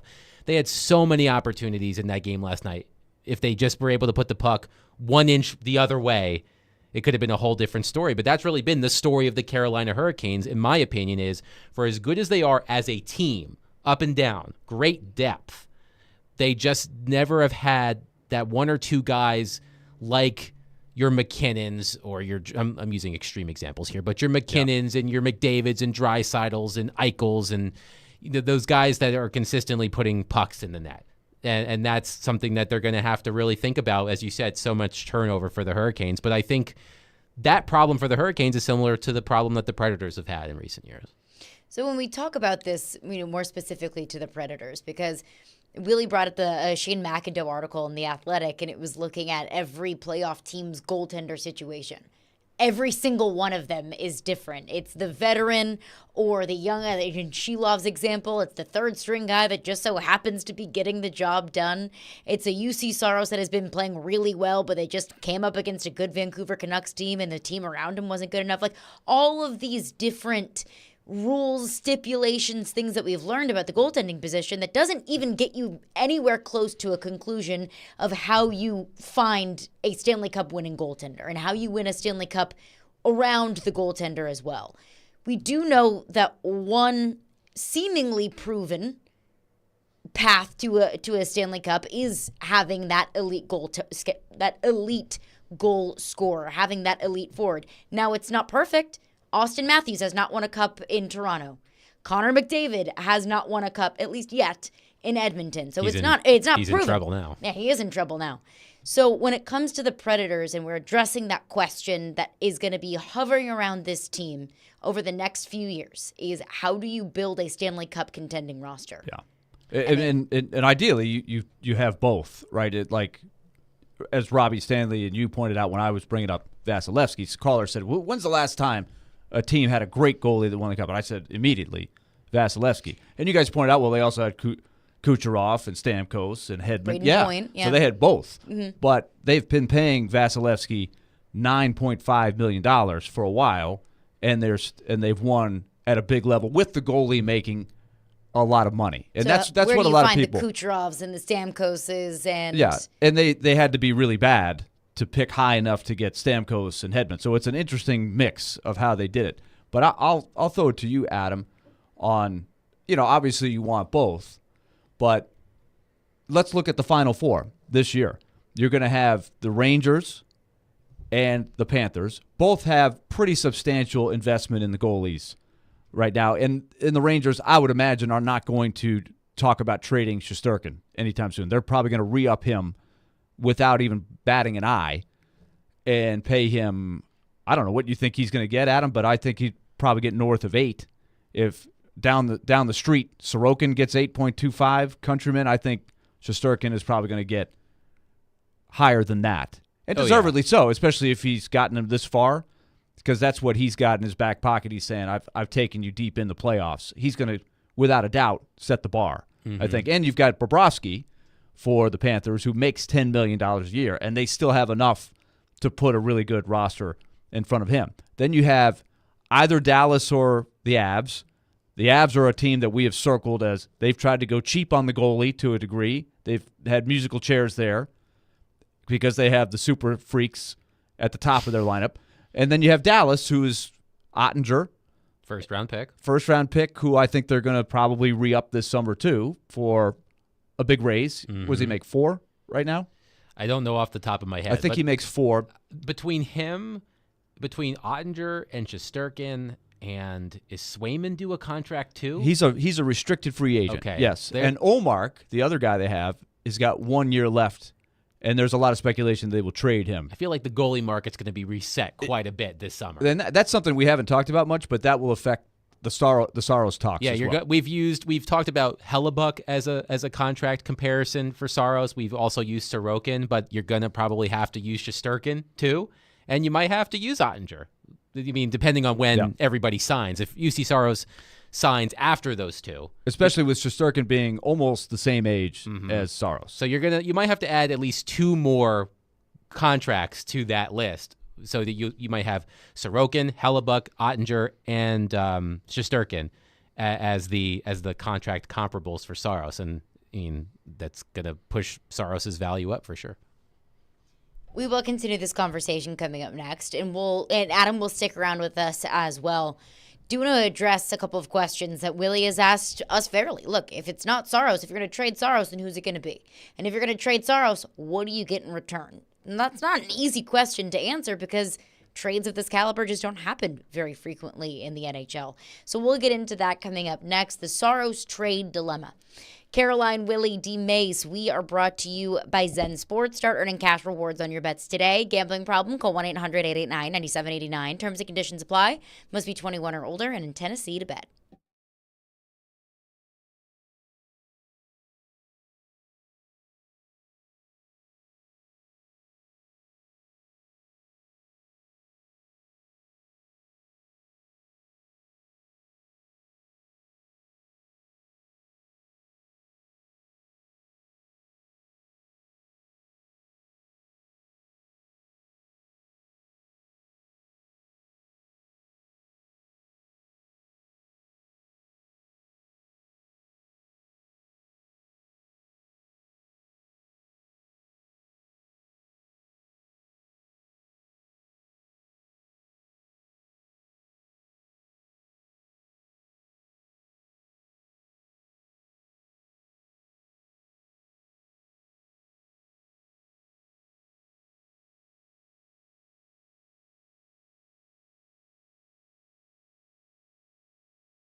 Caroline, Willy, D-Mase, they join Cromwell Media along with local athletes and musicians at Hermitage Golf Course on June 20th for the 615 Open. Make a difference while supporting Souls for Souls. Every $20 raised goes to a new pair of shoes for a local child experiencing homelessness. So sign up to play or sponsor at 615open.com. Adam Vingan is in studio with us for the entirety of the noon hour. Now, Adam, we got to get to the juicy stuff. We got to get to the important stuff. The juicy stuff or the UC stuff? That's fair. Both. Both. Did you mean to do that? I didn't. Okay, let's pretend that you did. But the juicy UC stuff. I was about to commend you. So, well done. Thank you. I did plan to do that, actually. The UC Sorrow situation. If you were in Barry Trotz's shoes, how would you move forward with the goaltender? So I am not a part of the Avengers, as Willy and Derek and I guess D-Mase is in there. Chris and I think Ian's in there too. We're trying to recruit Ian. Ian has said he wants to be an Avenger. He is in there initially. That was just a mix-up from D-Mase. Okay, so I am not a part of the Avengers. I am a member of the move on from UC Sorrow's crew, and I've thought about it a lot. I've listened to a lot of what you guys have talked about, not just the two of you and Derek, but I've listened to what Robbie and Joe have had to say and what Jared has had to say, and we've all kind of talked amongst ourselves. And your point, Willy, about the rising salary cap is well taken. That if you sign Saros to a big money contract, the percentage of the cap that's going to take up when it comes into effect in 2 seasons from now, in 2025-26, it won't take up a whole lot of space, or a lot of space comparatively. That I understand. For me, it's less about that and more about just the timing of things contractually.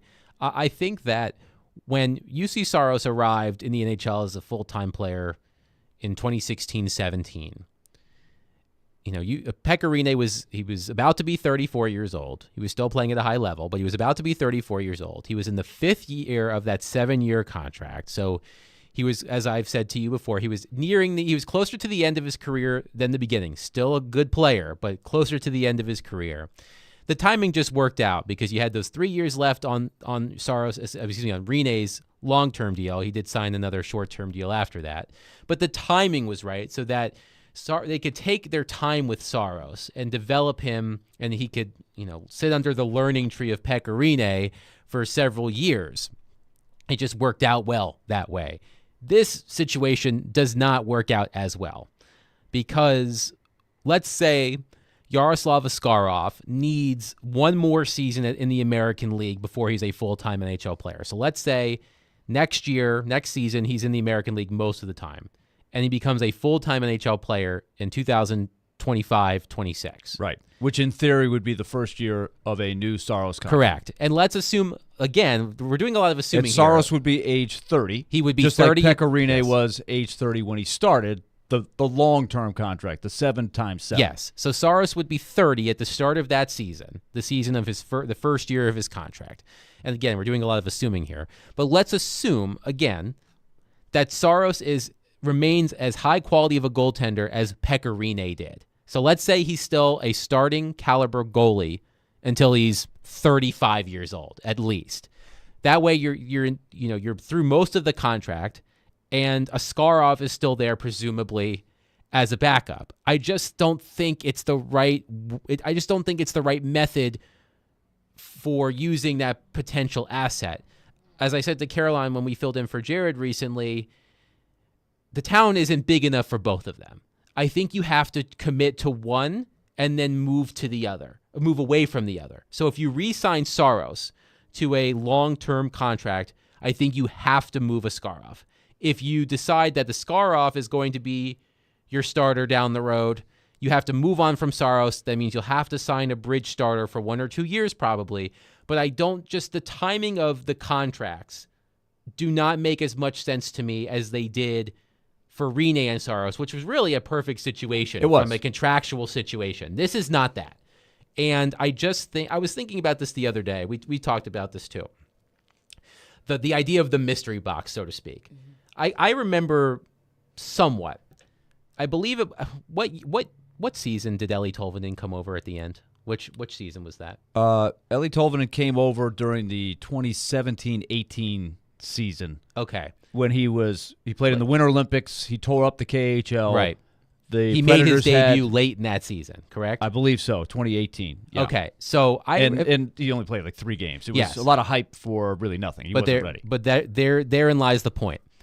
I remember there were reports, rumors, whatever you want to call it, going around at the trade deadline that year. Yes. That perhaps the Predators would be willing to move Eeli Tolvanen.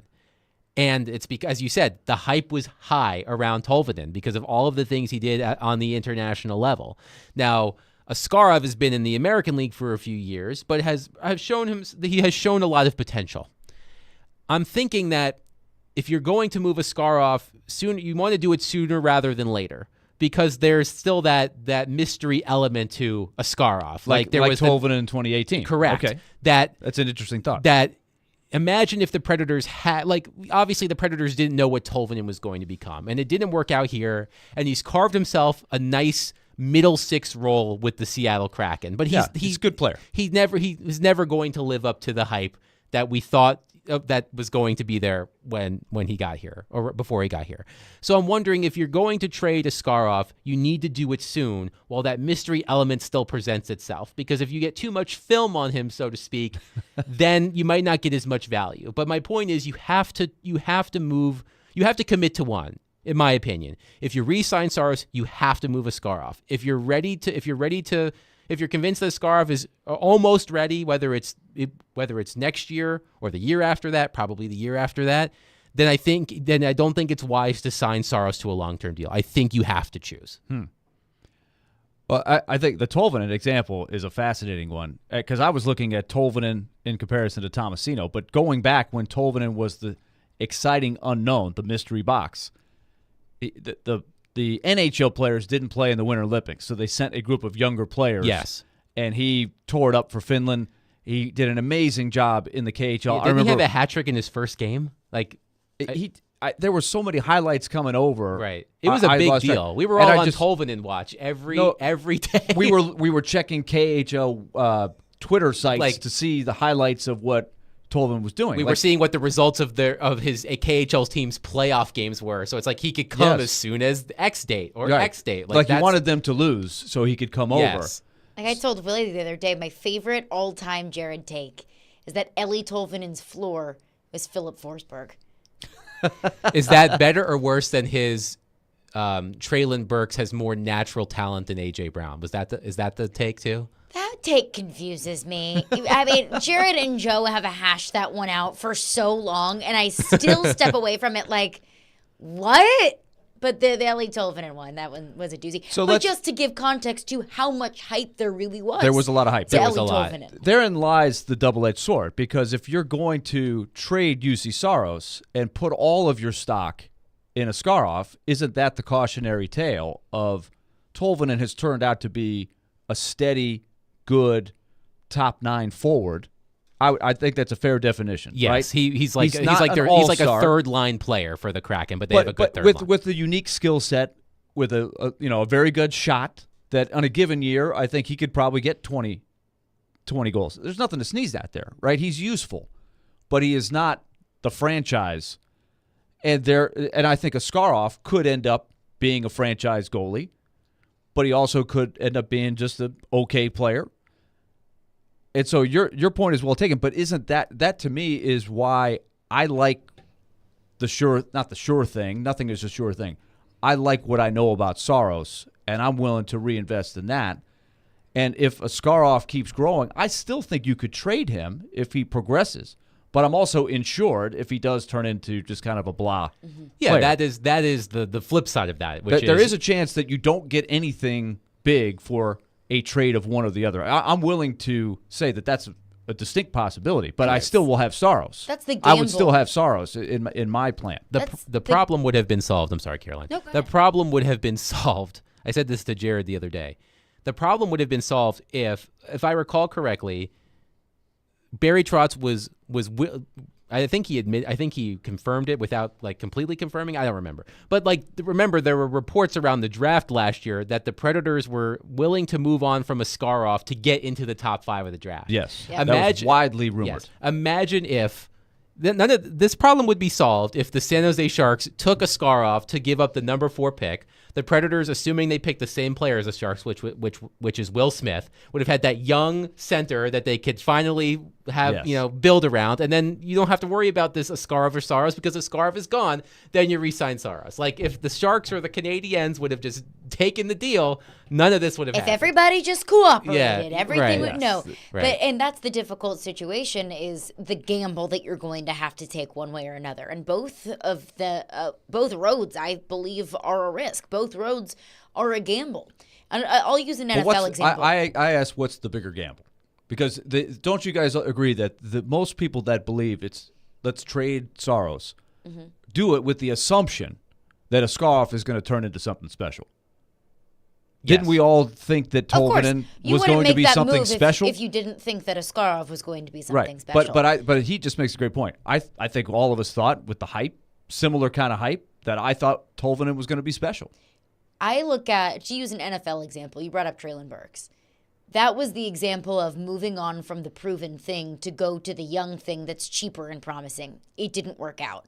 The Minnesota Vikings did something very similar when they traded Stephon Diggs and then drafted Justin Jefferson with the 16th overall pick at the 2020 draft. That ended up being a really smart move. I know it's not the same thing, and I know we're working in 2 different salary caps, I working with 2 different sports, but the philosophy is sometimes it works and you look like a genius. When the Vikings traded Stephon Diggs, I was like, are you serious? What are you doing? Stephon Diggs is one of the best receivers in the National Football League. Well, now they got a younger, better version of Stephon Diggs. The Titans now find themselves in a really bad position offensively and at the wide receiver position because they made that same risk. It's a risk that Barry Trotz is going to have to evaluate and a risk, one way or another that he's going to have to make. But that's the tough decisions that you have to make as a general manager. Sometimes they're decisions that you have to stake your job on. That if Barry Trotz decides to trade UC Saros and Yaroslav Askarov becomes the next Igor Shesterkin, and you get a haul back for UC Saros that turns into, a couple of top line forwards, he's gonna look like a genius.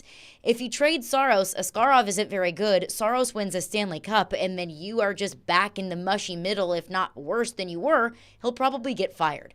That's the scary balance that you have to kind of look at from the outside looking in. But from Barry Trotz's perspective, it always has to go back to, I'm making this decision because it makes us a Stanley Cup contender, or at least closer to becoming a Stanley Cup contender. And the tough thing is, that's the foundation of the question is which one gets you closer to becoming a Stanley Cup contender. Okay, so Adam, the other pieces to the equation in your trade Saros.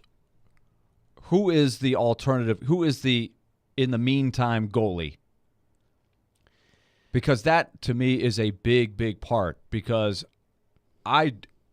especially with the roster the way it is now, with O'Reilly and a lot of young 30-year-old something guys, I don't want to take a huge step back. The gamble would be maybe I can get good solid level goaltending and improve my firepower. But I still have to have solid goaltending. I can't take a step back. So who is the other goalie? Especially if we all kind of agree the direction it's moving is they don't think Askarov is ready to start maybe even as the backup next year. He's certainly not ready to start 50 games next year. So you need somebody to pick up the slack if Saros is not in the picture. Why can't it be Kevin Lankinen? Well, it can be Kevin Lankinen. Yeah. So here's what I would say, and I'm a big fan of Kevin Lankinen, and I think he's better than a lot of some of the other potential UFAs that are out there. Lauren Brossoit, Capo Kakinen, Ilya Samsonov, and I think Alex Nedeljkovic. I think that Lankinen's career high in starts is like 37 or 38 when he was with Chicago. So he hasn't started. I mean, that's it's half. It's not even half a season. Yeah. But he does have experience being a starting goaltender in the He is the devil you know. He is a guy that I think lights up all the boxes in professional work ethic. Is he going to keep himself in shape? Would he relish the chance to be a starter? All of that is and I've yes. been impressed by him from afar because I remember I was sitting in with Robbie when they signed him, and we were both like, what are they doing? Like, this guy is bad.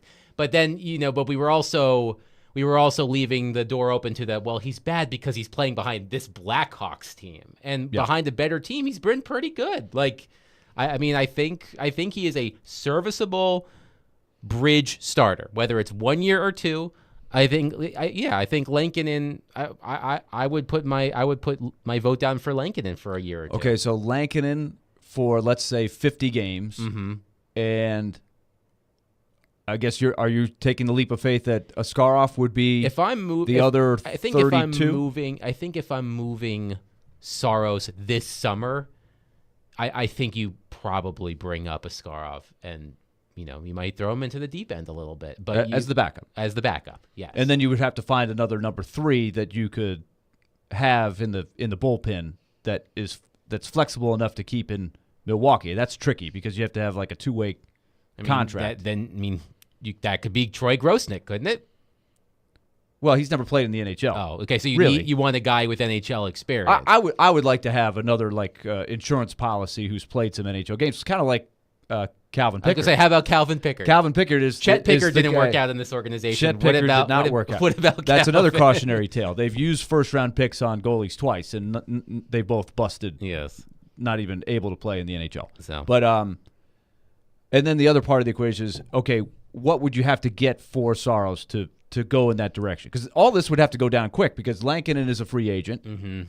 Unless you have some sort of agreement with Lankinen saying, "Could you hang out and not sign on the first day of free agency?" Because I don't know if you can get him to do that. Right? He's going to hit the market. Yeah. I don't know what the market is. Right. And I don't know how fair it is of you to ask him to do that. 100%. So you'd almost have to make that call early to make that happen. I mean, look, practically. I went down a really weird rabbit hole today. I don't know if you've ever gone to Cap Friendly's trade proposal machine. I have not. But on Cap Friendly, sounds like a lot of fun. Sounds like I know what I'm doing this weekend. It's Cap Friendly has a section where users can propose their own deals, and they have like a central registry option. So it's like based on the trade, whether or not it would actually go through, if you have the number of contracts that your team has, et cetera. But then people can comment on them, like other users can comment on them. I've seen some doozies in there. I just went in there this morning. I was like, let's see what Predators related trades, and all of them were related to UC Saros. And I saw some doozies. I saw one that was, and I don't remember if it actually worked or not. It was Saros, and we could talk about this in the next segment too. Saros, Fabro, Evangelista, and a random mid-round draft pick for Mitch Marner. Hell no. That's too much, right? The Mitch Marner question is interesting. I mean, let's tackle the Mitch Marner part of this because it's a really exciting name to throw out there. Is that a good tease to go to break? Do we have to go to break? I think that's where I'm going. That's what we in the industry call a tease. I like that. So we'll continue the Mitch Marner conversation, and also not even just Mitch Marner, but players that could potentially be on the market that could fill in and address that need that Barry Trotz talked about in his press conference of getting deeper, getting faster, getting better, getting younger in the top 9. We'll get into that with Adam Vingan coming up next. Plus, if you have a question for Adam Vingan, get it in. 615-737-1025 is the phone number. Caroline, Willy, D-Mase, 1025-1063 The Game.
Caroline, Willy, D-Mase, tune in to 102.5 The Game this Sunday for coverage of the All-Star Race at North Wilkesboro Speedway.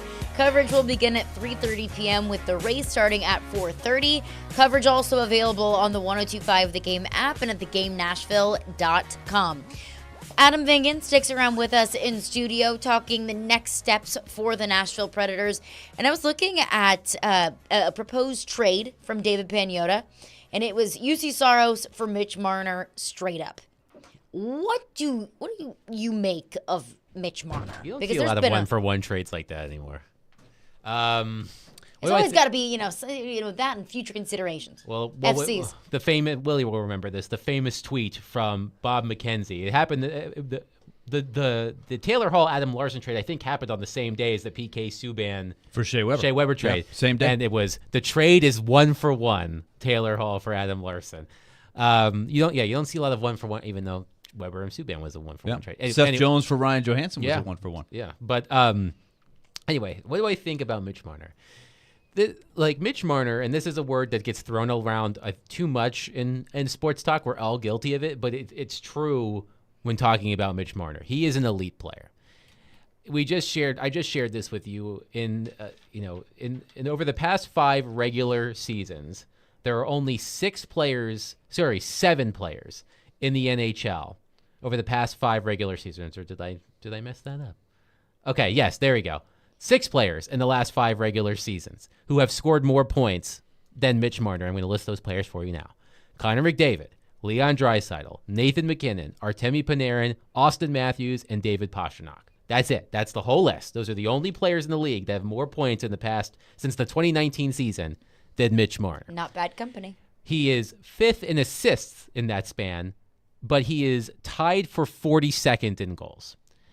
Mitch Marner can score goals, but that is not his primary talent. His primary talent is being a facilitator, being a playmaker. He's also an excellent defensive forward. I believe he was a Selke Trophy finalist last year. He did not win, but he was a finalist last year. So Mitch Marner, he's a great player. I wonder if he is the type of player that helps the Predators with what they need, which is putting the puck in the net. Now, if you put him on the same line on the opposite wing of Philip Forsberg, does Philip Forsberg go from a 40 to 45 goal scorer, or in this case, this season, a 48 goal scorer? Does he become a 55 goal scorer, having an elite setup man like Mitch Marner? That adds to your goal total. But does that help the rest of the lineup? It probably helps your power play too. But does it give you the necessary boost to get that scoring up that you so desperately need? And that's why I'm not sure he is the right fit. And this is just looking at him from a player, because I know there's a lot of talk out of Toronto. Look, he's the scapegoat right now. It's cyclical. He's the scapegoat. He's got 1 year left on his deal. He's a hometown kid. Things haven't been going well. He actually produces a lot of points in the playoffs just based on number of points and number of games. But I felt like this year, especially when Austin Matthews was out for a few games and William Nylander was out for a few games, Marner did not step up and take over when they needed him. That was the a most. big narrative. So, I just want, look, players like Marner are not available via trade very often. The last time we saw something like this was when Matthew Tkachuk was moved from Calgary to Florida 2 summers ago. And that's what I said is probably the Predators' cash cow to finding that elite forward is, where's your Matthew Tkachuk? Right. You need. Jared has said this, and I agree with him. You need to find a player who's fallen out of favor in his market, like Mitch Marner, or a player who does not want to sign long term with his current team, which is the case like with Matthew Tkachuk. Yeah. But Tkachuk, I think, had that winning edge that Marner, you're just laying out, may lack. He was just coming off of like a 104-point season. Jeez. Tkachuk, and he ended up having 100 points again in his first year in Florida. Of course, you saw what they did last year going to the Stanley Cup final, and he was excellent throughout that run. We were talking about this earlier. Like, if we want to use the Matthew Tkachuk trade as a framework for a potential Mitch Marner trade. Now, you're right, Willie, when you told me that the Flames were desperate. They had to move off of Tkachuk because he wasn't going to re-sign. It put him in a tough negotiating position. Right. But the Panthers, I remember when the details of that trade leaked, and I was like, they're giving up Jonathan Huberdeau and Mackenzie Weegar for a team that's desperate to get like Florida. I mean, Calgary is desperate. I thought you could get away with giving up lesser players than the Panthers did. Huberdeau was 5th in MVP voting in his final season in Florida. Very good player. He had a huge year. And that was not coincidentally, maybe, the Andrew Brunette year. Because after he left Brunette and he went to Daryl Sutter, his value went... Yeah, now he's one of the biggest busts in the game. From a contract, like points per dollar standpoint, whatever you want to say. And it's that's not for 2 different coaches. Yeah, it's not just Sutter. Right, it's not good. But... So let's just so I'm wondering. And Mackenzie Weegar was the other part. Yes. Another good, solid top 4 defenseman who hasn't performed as well for Calgary. Part of it was Florida had to trade some money to have enough space to bring in Tkachuk's now, $10+ million contract? I think he makes over 9.5. 9.5? Okay. But yeah, you're right about that.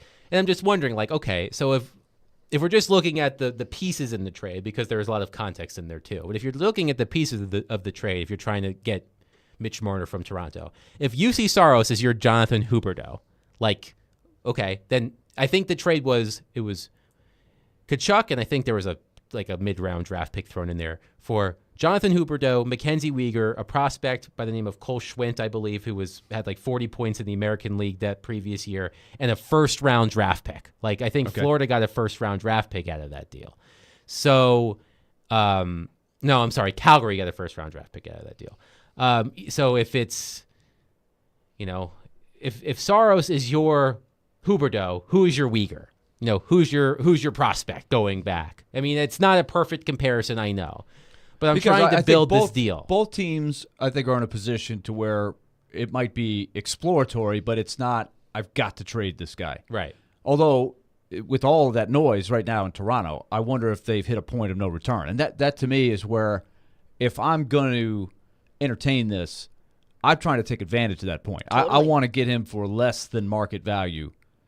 And part of it is because he's already owed 10.9. If part of the reason you want to trade Saros is you want to save a little money, you're not saving any money with Marner. You're taking on a big contract with the burden of then having to go through the process of signing him to a long-term deal that is going to be north of $11 million a year. Totally. And if you're paying a guy close to 12, if not at least north of 11, I need to know that you can show up in the playoffs. I need to know what you are, because I do have questions that if you take Mitch Marner away from Austin Matthews, away from Toronto, do you have as much production as you had in Toronto? Or, does it make you better? I mean, that was the question that was asked about Jake Gensel. That was the same question people asked about Jake Gensel at the trade deadline. Is he going to be a productive player when he's no longer playing on the same line as Sidney Crosby? And I think he answered that question. He was really good for Carolina. And now we'll see if Carolina can re-up with him. He played with Sebastian Aho almost exclusively, and they were really good together. And I'm of the mind that Mitch Marner is a good enough player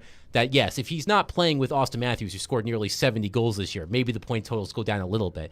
But I'm not expecting him to go from a 95-point player to a 65-point player because he's not playing with Austin Matthews. But he's still at a $12 million price tag, or close to $12 million after you inevitably sign him if you're going to make that move. And he has 50 points in 57 playoff games. So if you're just looking at points and points per game, it's not nothing. But it's just that it's the eye test. Yes, the eye test. Like I said, results. This year they didn't have Matthews for numerous games in the playoffs. They didn't have Nylander at the beginning of that series. But Matthews has a signature moment in that series. Nylander had a signature moment in that series. Marner did not. And that's the knock, is that this was his chance to be the guy and lift the Maple Leafs past when they didn't have Matthews and Nylander at certain points and was not able to do it.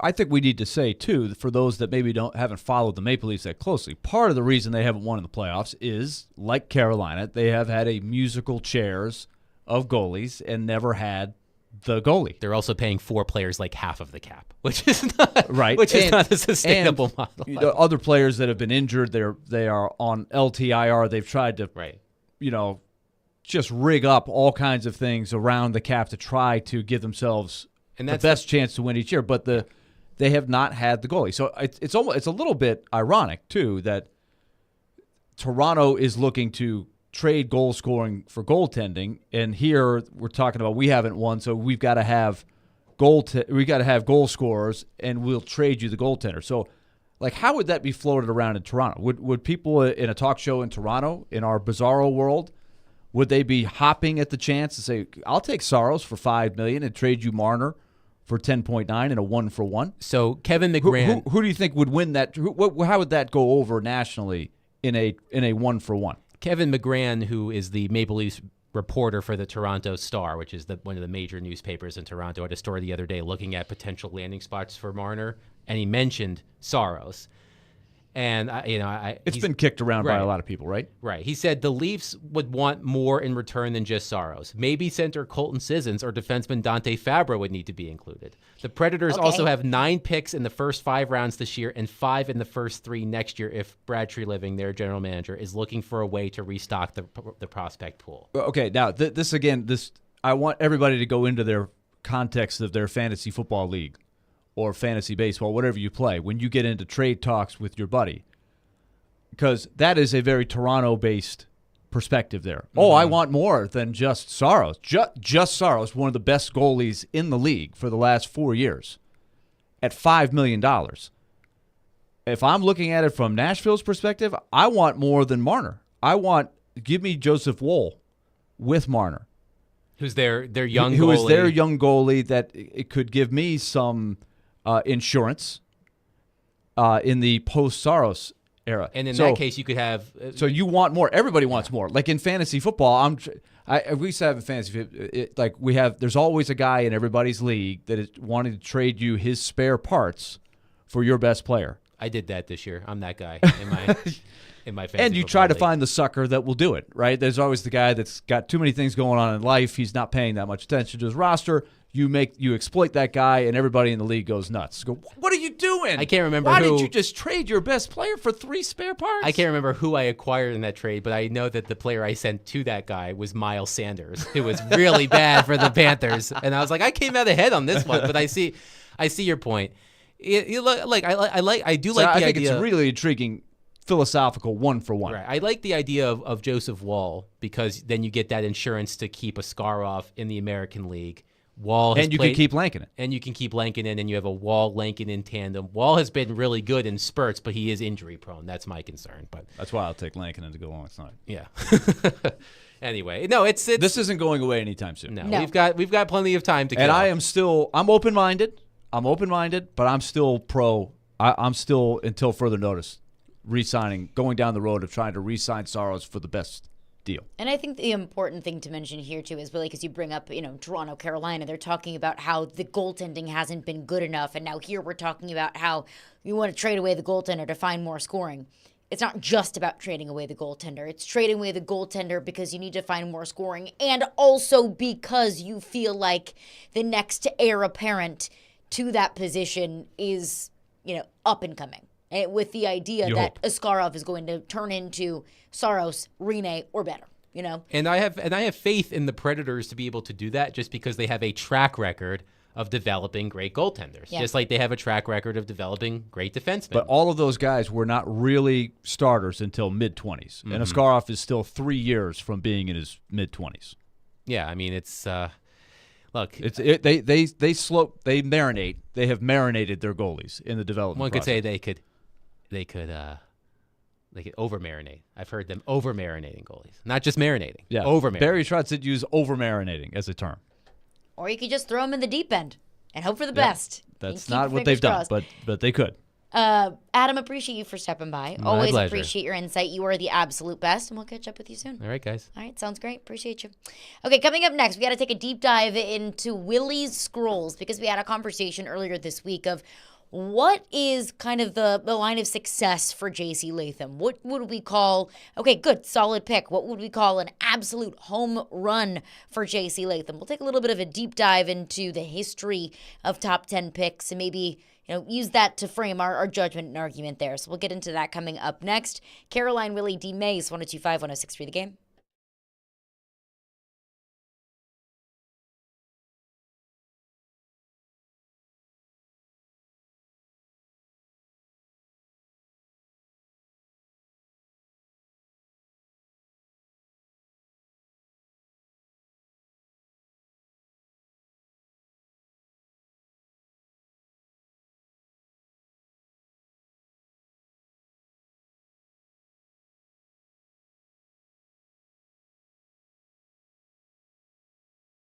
This is Derek. I know you've heard me tell you about Dr. Lodge and his staff at Cool Springs MD for some time. If you have set out to lose weight, chances are it's not your first time people setting a resolution and to shed some extra pounds only to face disappointment. We all have done it one time or another. At Cool Springs MD, Dr. Lodge and his team understands the frustration of this cycle, and that is why they offer a different approach to weight loss, because you got to combat it somehow. Their comprehensive weight loss program is led by Dr. Lodge and addresses the root cause of weight gain with tailored nutrition, exercise, blood tests, supplements, and more. They will customize a program specific to you, no one else but you. Connect with Dr. Lodge at CoolSpringsMD.com today to schedule an appointment for a personalized weight loss plan just for you, people. Cool Springs MD, where your weight loss journey becomes a success story.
Caroline, Willy, D-Mase, 1025, 1063, The Game and The Game Nashville app. We're streaming live on Twitch, Twitter, YouTube, and Facebook Live every single day.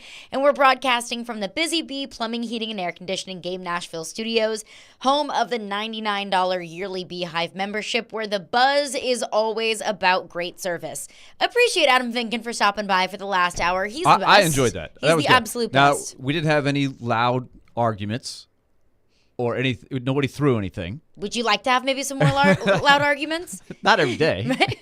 Not every Sometimes day. It's nice just to keep. It's fun makes sometimes. You feel alive. It gets people's blood curdling as they drive along. But I thought that was good, constructive talk, just trying to lay out all the things. The complexity is something, and we're about to go through this kind of same thing on the football side. Yeah.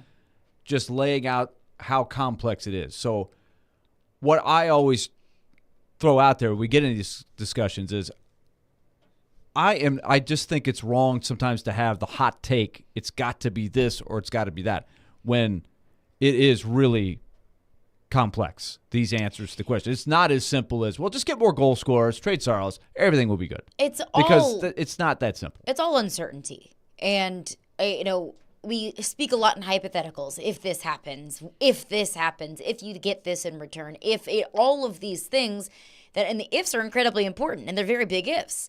But we can talk about them all day long, but at the end of the day, general managers are paid to make those decisions even with all of a cloud of uncertainty.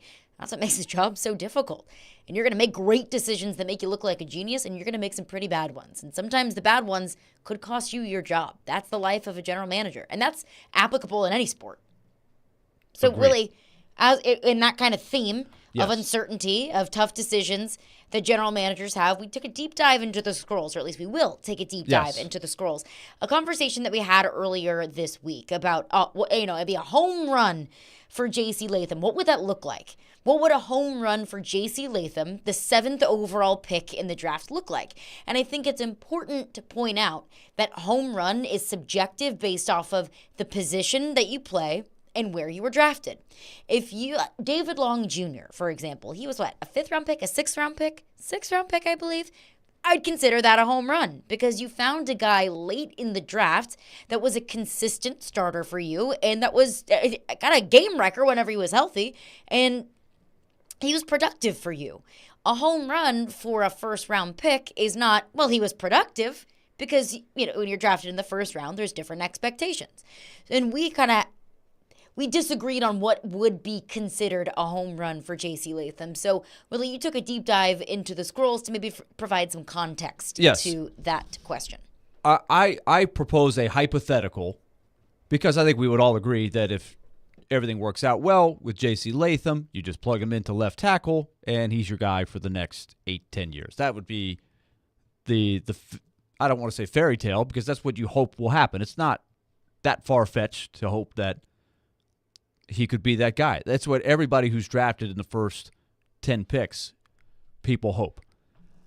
I pointed out that would you still give it a successful thumbs up on some level if you had to, because we've talked about a lot. He's never played left tackle, right? And we've had this huge debate on whether he could even play left tackle when he didn't do it in college. And why didn't he do it in college? And what about his body type? And could he have to go to guard like your last 1st round pick? These are all great questions, right? Is his butt too big to play left tackle? I played the hypothetical of, look, let's take all this information and say this could go in a number of different directions. But would you take it as a victory on some level if he becomes a really good player for you, but it's at right tackle or even guard? And I don't know if that's going to happen. And those are two very different things, too. Right tackle versus guard. Sure. Very different. Easier to find a guard in general than even a right tackle.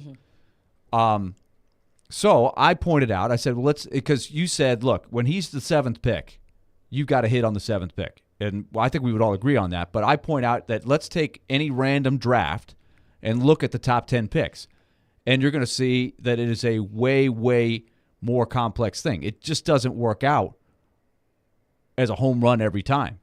And so I thought today we could take 3. I just picked 3 years at random, 2005, 2010, and 2015. I took the top 10 picks in each one, and let's see how many home runs there are. And let's talk about the percentage chance that Latham is a home run, which would be left tackle, put him in there, and he is a first-rate player that you take a second contract out and invest in, because that would be big money, right? You would have to think he's pretty good to not pay him top-level second contract left tackle money. Big money that I would be willing to spend.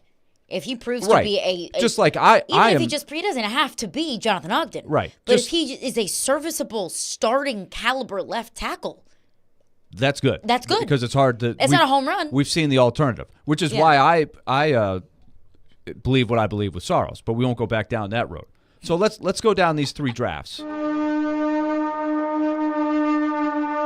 It's Willy's scroll. I had to get the horn in there. Oh, this is the scroll. Yeah, this okay. is Willy's horn. Does that mean unraveling the scroll? It It is. Okay. sounded like a sick elephant for a second. Sorry, What I'm in the trying at least. Come on. world?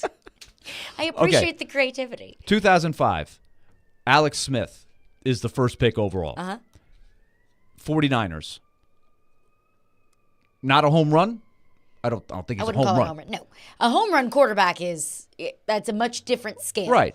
So this again Joe gets Burrow into would your be considered your it's home all run at this subjective point. what we think is a home run. But so what would you say for Alex Smith? He's not a whiff. He's not a strikeout. No. A consistent. With Isaiah Wilson being the whiff and Patrick Mahomes being a grand slam. Right. Right. That's what we're looking at here. That's what we get. So our grading system is a whiff, single, double, triple, homer. Just to keep it simple. A consistent single rounding first. Okay, you go single. Yeah. I mean, I give him a little more than that. I'm going double for Alex Smith. I mean, and also important to differentiate. We're talking Alex Smith as the player or Alex Smith as the San Francisco 49er? I tried to look at his body of work as a player. But that is a fair question, is what did the team that drafted get him? Because Like if J.C. Alex Latham Smith had turns some into good. an all-pro for the Kansas City Chiefs, well then that's not a home run for me. That's It's not unless a you pretty big whiff. got like great draft picks or something in return for that asset. So I tried not to cut it too deep like that. I'm just looking at the player in general.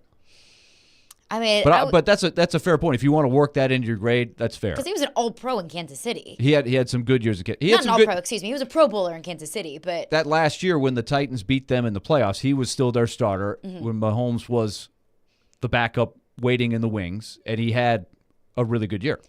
he had what, 2 good years in San Francisco? I'm looking at his San Francisco record right now. Year 1, 2-5. Year 2, 7-9. Year 3, 2-5. Year 4, he was out the entire season because of injury.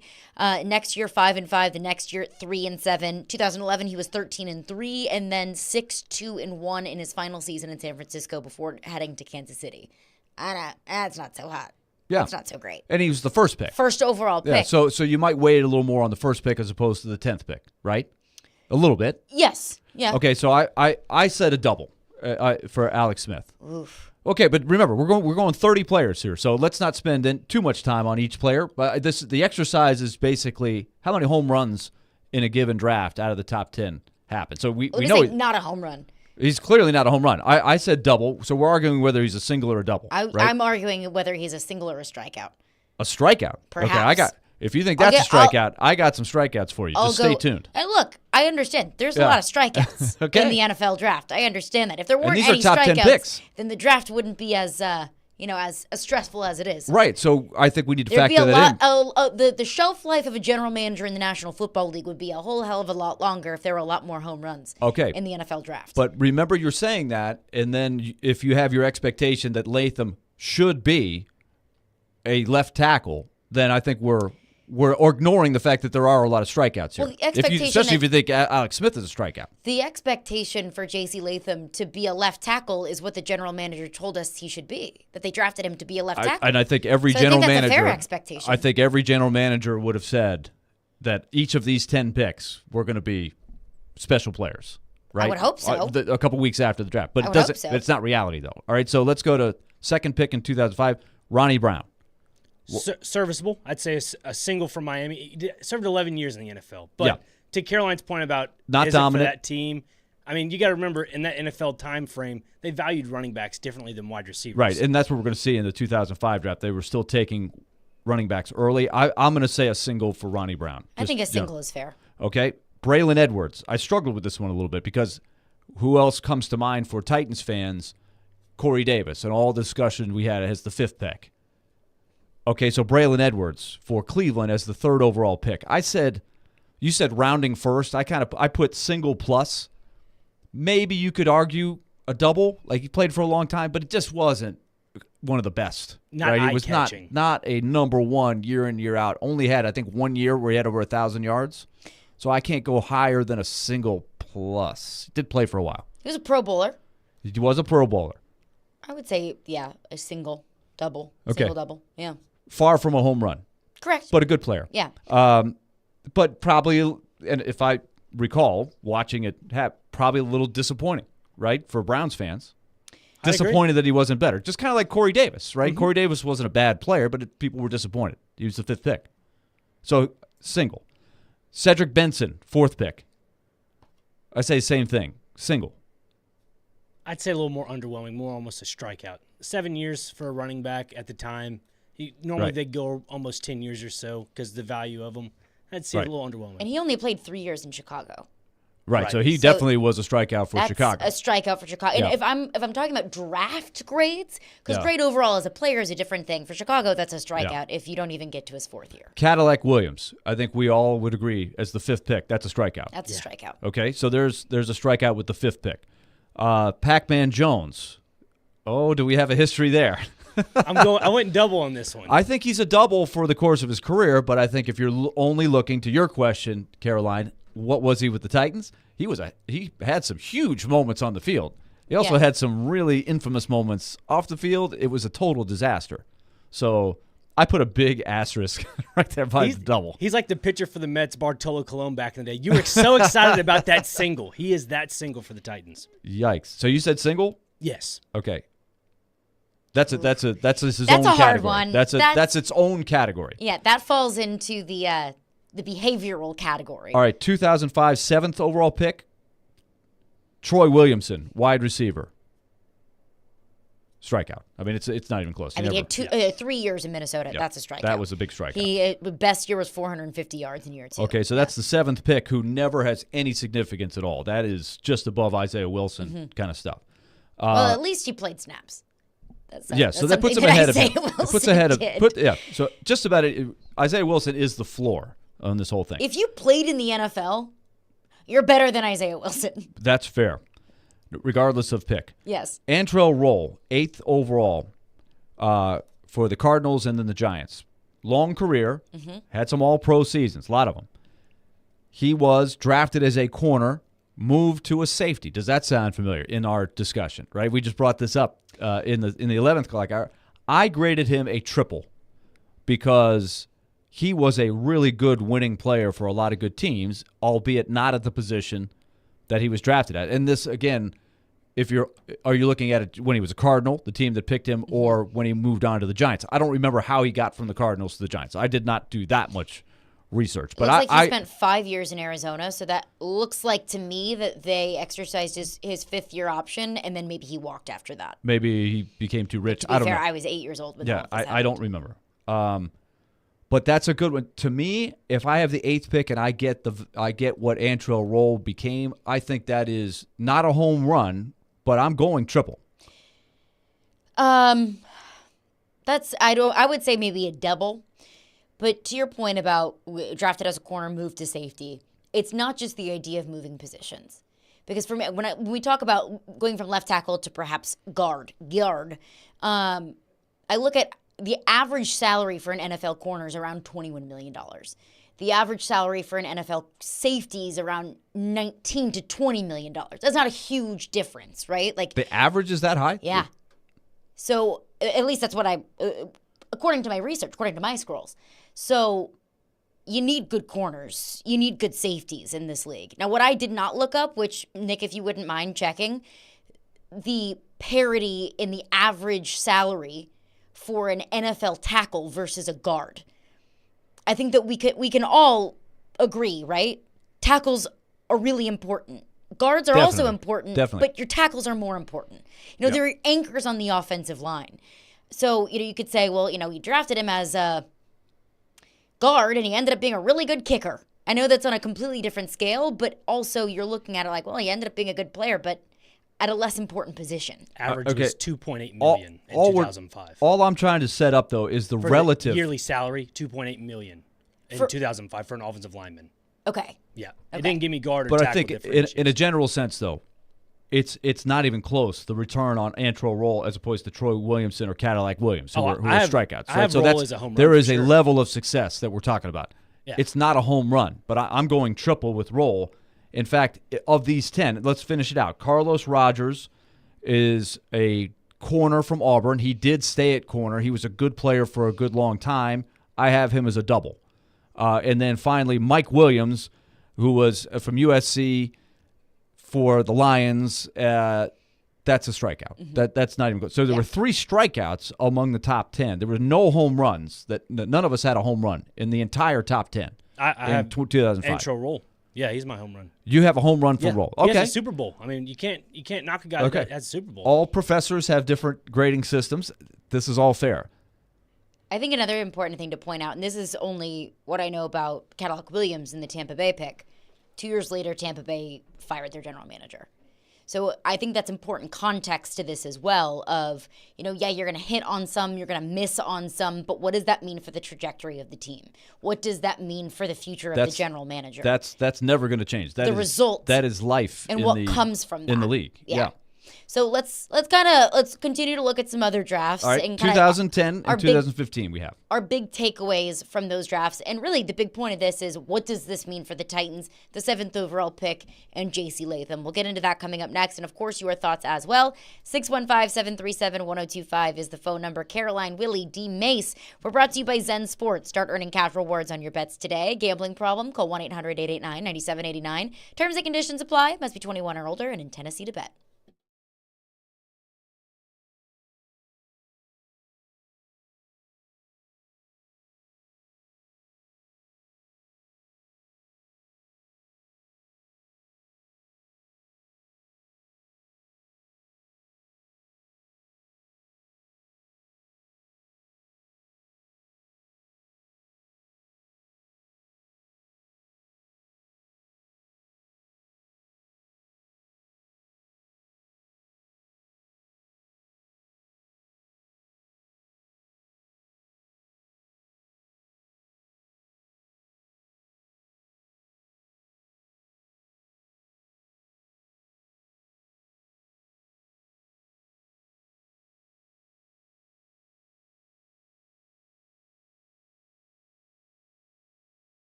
Caroline, Willy, D-Mase. Tune in to 102.5 The Game tomorrow as the Nashville Cats take on Georgia Force. Pre-game at 3 p.m. and kickoff at 3:30, with coverage also available on the 102.5 The Game app and at thegamenashville.com.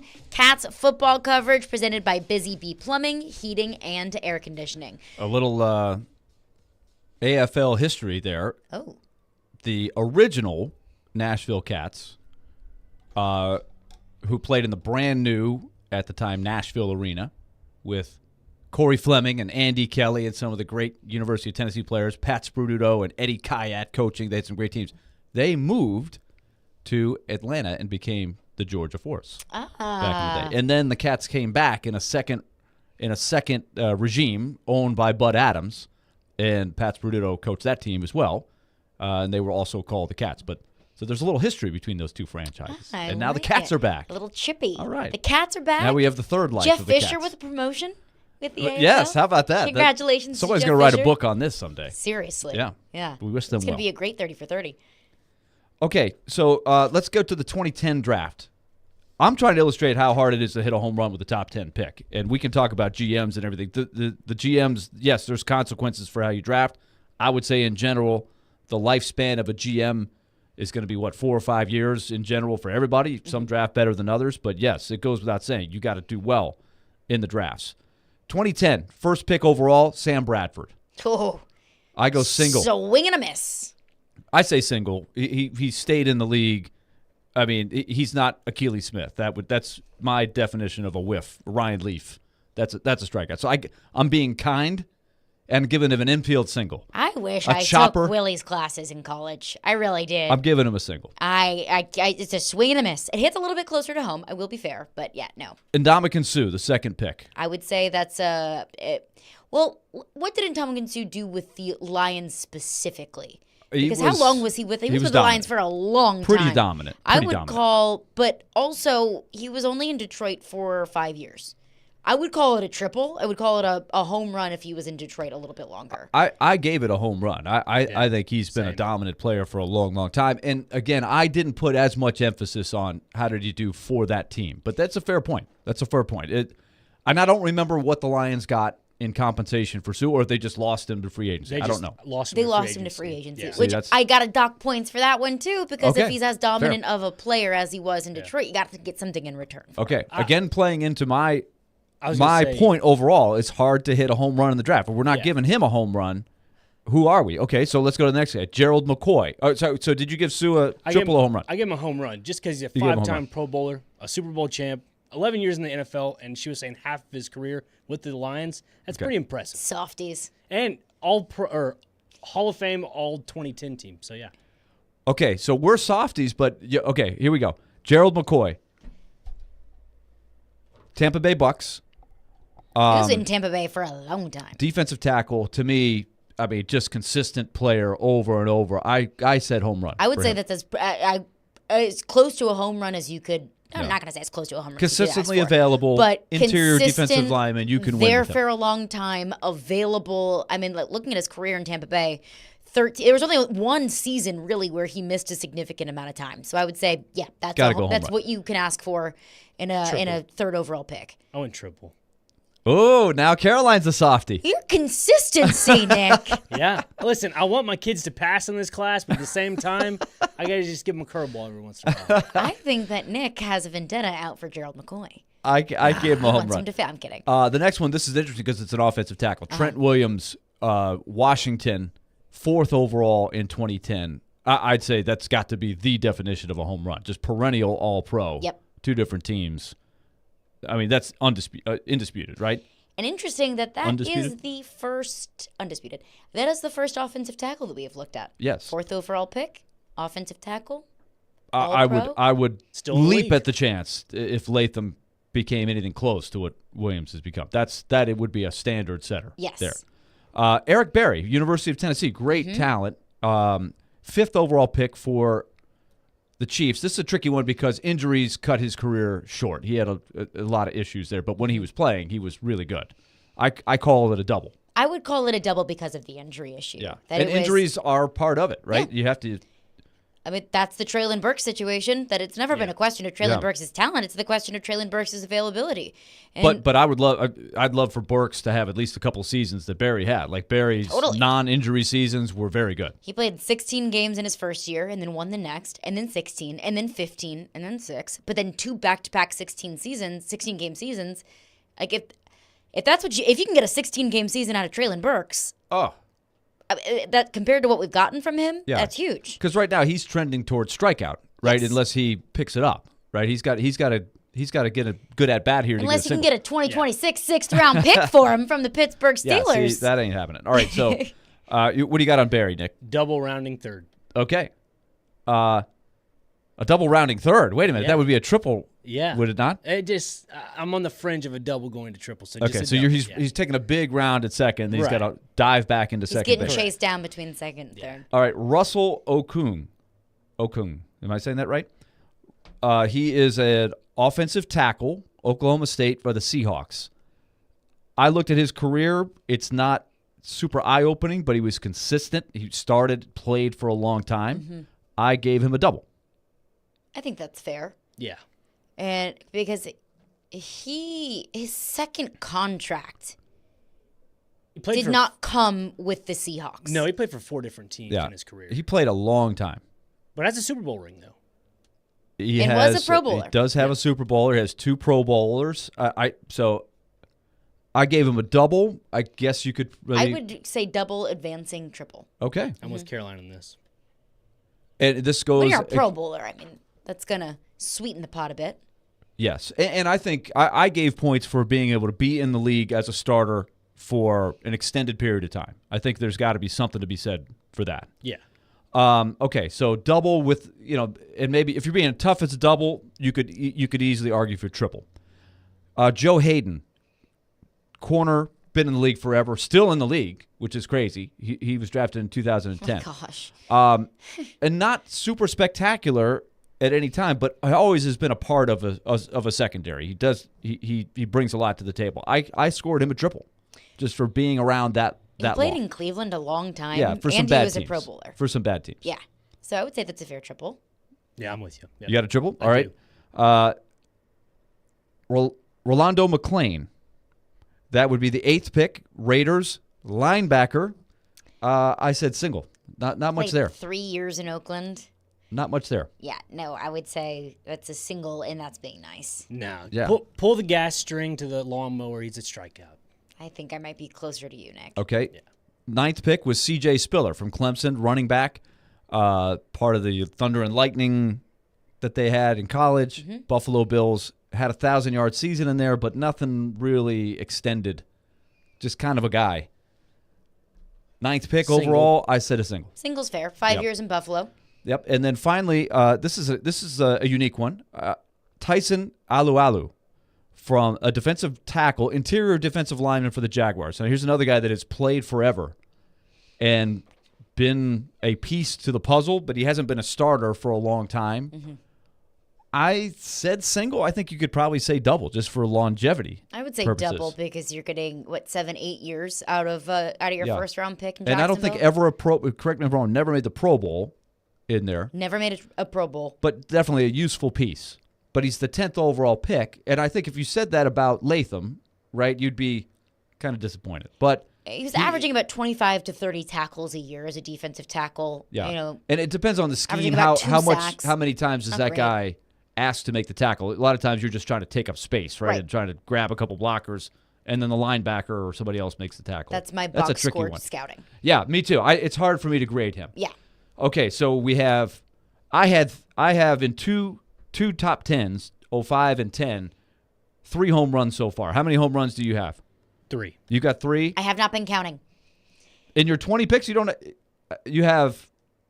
got more than one, but not. I don't think you have many more than we do. I don't think so. I haven't been counting. I think you've been a tougher grader than us. I think she only has 1 home run. You've called us soft, so I don't think you have as many home runs as we do. I don't think so. I just said I haven't been counting. Okay. I think I had 1. So I would not want Caroline as a math teacher. I feel like just strict grading, I couldn't do it. I think that'd be tough.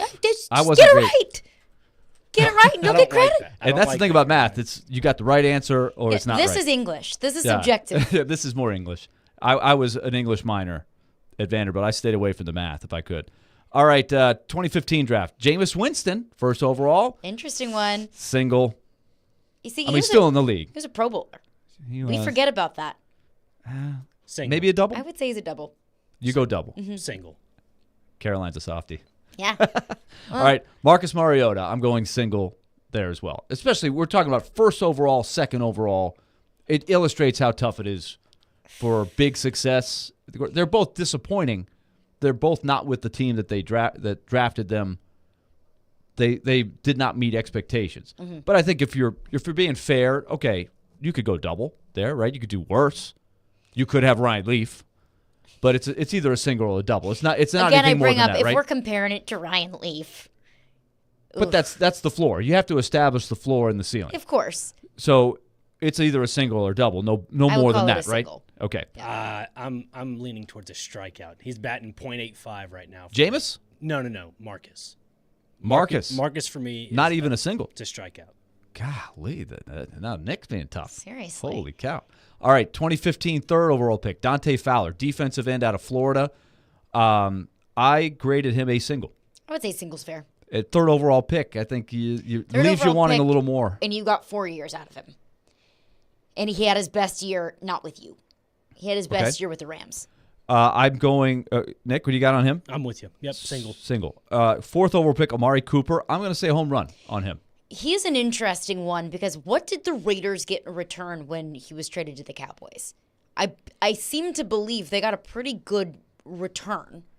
And I think I would have to kind of factor that in to the situation because Oakland got 4 good years out of him. I think they got a first round pick. He had 2,000-yard seasons, two 1,000-yard seasons in year 1 and year 2. He was one of the few guys that was actually traded at the deadline, and it was a big headline deal. pick. I remember being at Barrel House talking about this.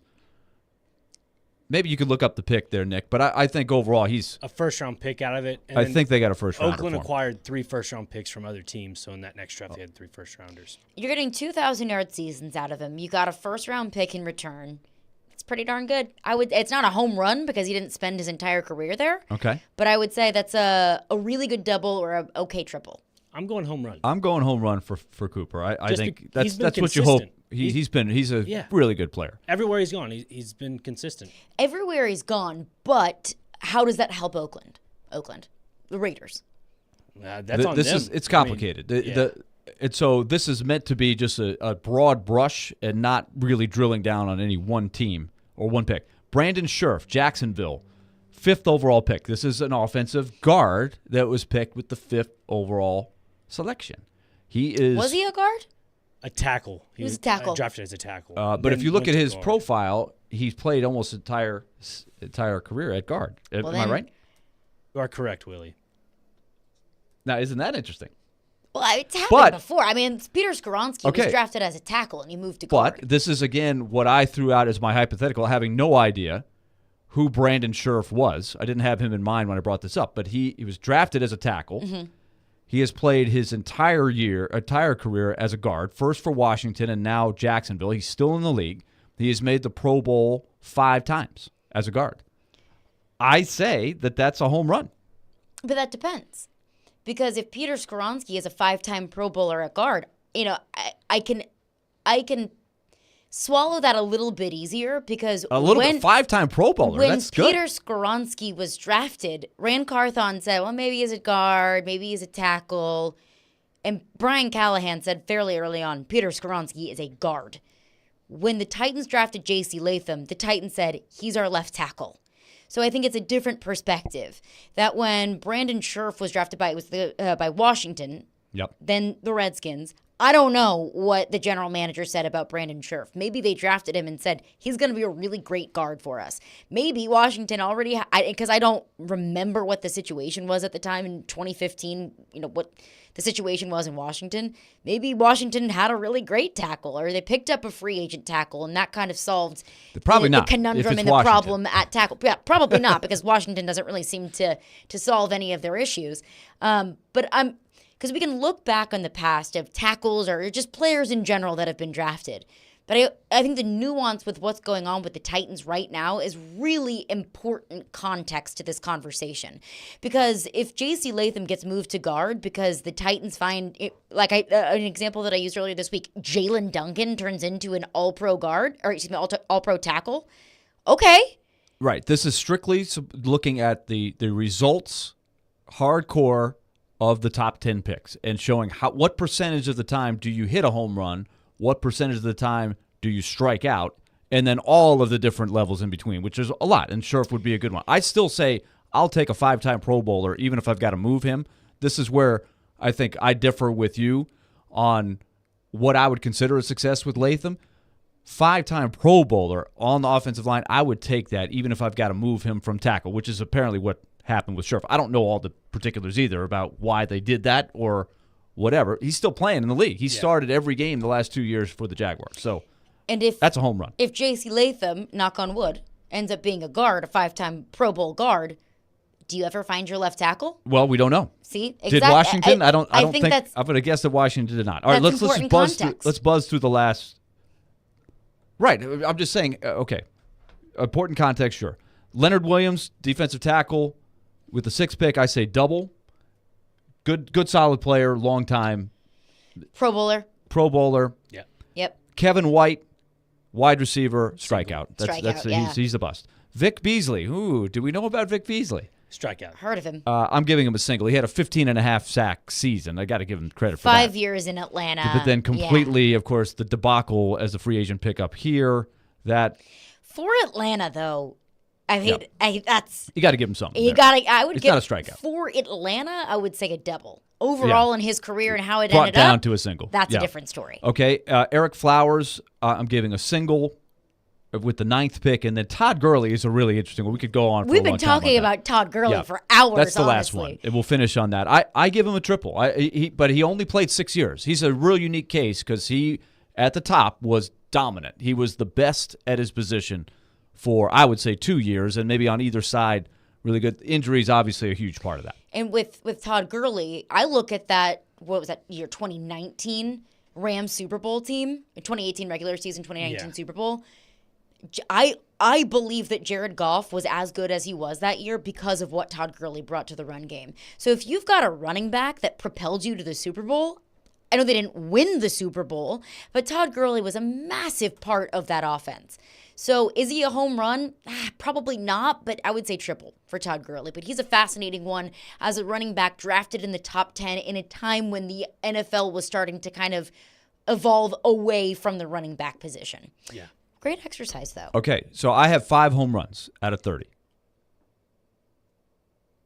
I have 4. Okay, and I have 1, 2, 3. I have 4 whiffs. So I have 5 of 30 are home runs, so that's 17% chance of a home run out of 30 picks, and I have 4 out of 30 that were complete busts.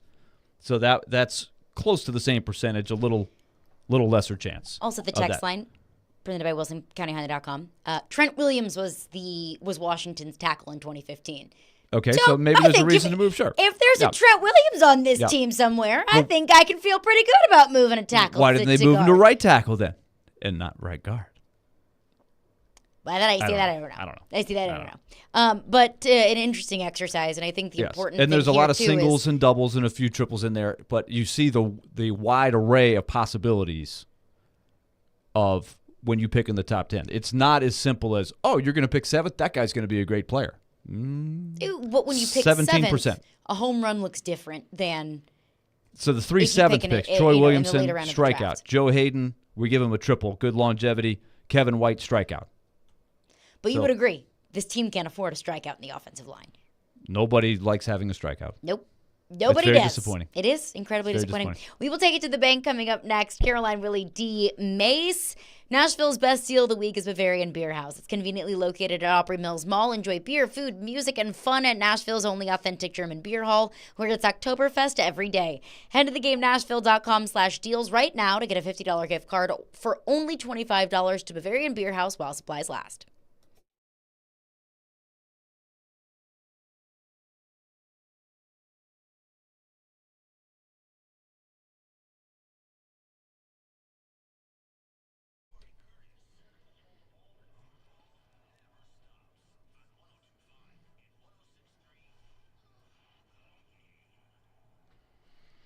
All right, it's about time to take it to the bank. Thanks to our friends at F&M Bank. All you've got to do is go to their website, myfmbank.com, and find the nearest location to you. Chances are there's one right in your area. How about downtown Nashville or midtown Nashville on West End Avenue, downtown Franklin on Main Street, Mount Juliet, Murfreesboro, right smack dab in the middle of those communities, Sumner, Robertson counties, they're right in midtown. All of these places can help you with their philosophy, and that is banking made easy on purpose.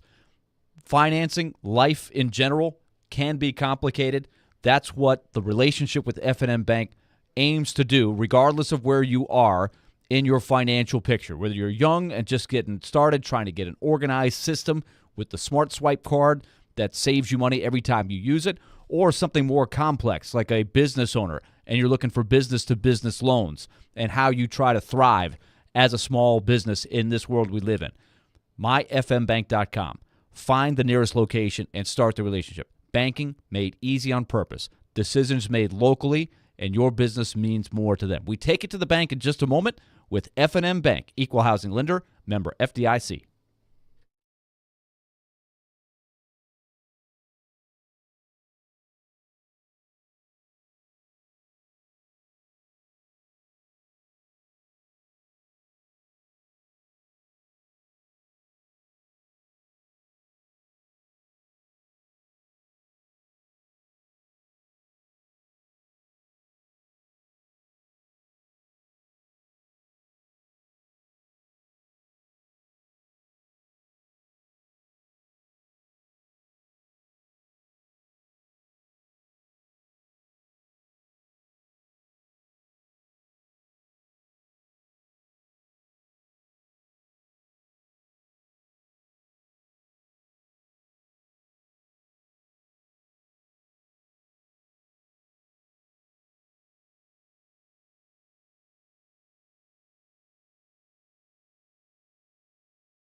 Here comes the money. And you can take that to the bank.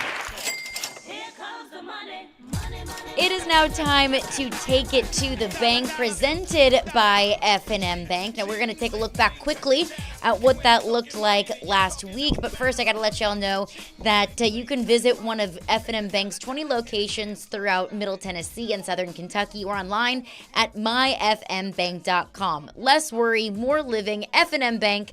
F&M Bank, banking made easy on purpose. Quick standings check. Nick, what are we looking like? Carolina is at the top. Let's go. Then it goes Willy, myself, and then D-Mase. D-Mase is really struggling, not being here in person, along with not giving his picks. So he didn't give his picks. He did not. You cannot win if you do not play. It's null and void. So Carolina, you can for the record, I do have a 0 for the for this season so far. I'm trying to come back from that. It's okay, Willie. It's tough. All right, so I'm going to look at college baseball. It's the final regular season weekend in the SEC. I'm going to say that LSU beats Ole Miss 2-1. I think they dropped the game on Sunday, to get awfully specific here. I also think that Tennessee's going to sweep South Carolina. Wow. Okay. Willie?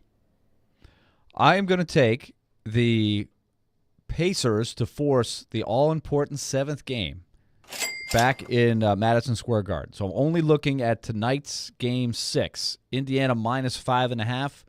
I'm going to take the Pacers, and part of it is because I just want to see a Game 7 at Madison Square Garden. That will be great theater for sure. But the Pacers are awfully tough at home, so I like them. Okay. I also think Scottie Scheffler will win the PGA Championship. That was one of Little mine. big jail energy. Oh, I'm sorry to take that from you. I'm going to go with one of Caroline's players that she will be focusing on this weekend. That would be Paul Skeens. Is he on the mound right now as we speak? Maybe I would have to be cheating to do that. Is he pitching right now? Yeah, I believe he might be. He is. Yes. He is. Or maybe I should not then go to that. He's already pitched 2 innings. So let's scratch that. I'll go with a different one. Let's go with the rematch of the 2004-2013 World Series, Boston against St. Louis in the land of the Cardinals. I will say that it will be the Cardinals that win 2 out of 3. Ooh. They will win the series. You're much more optimistic than I am, Willie.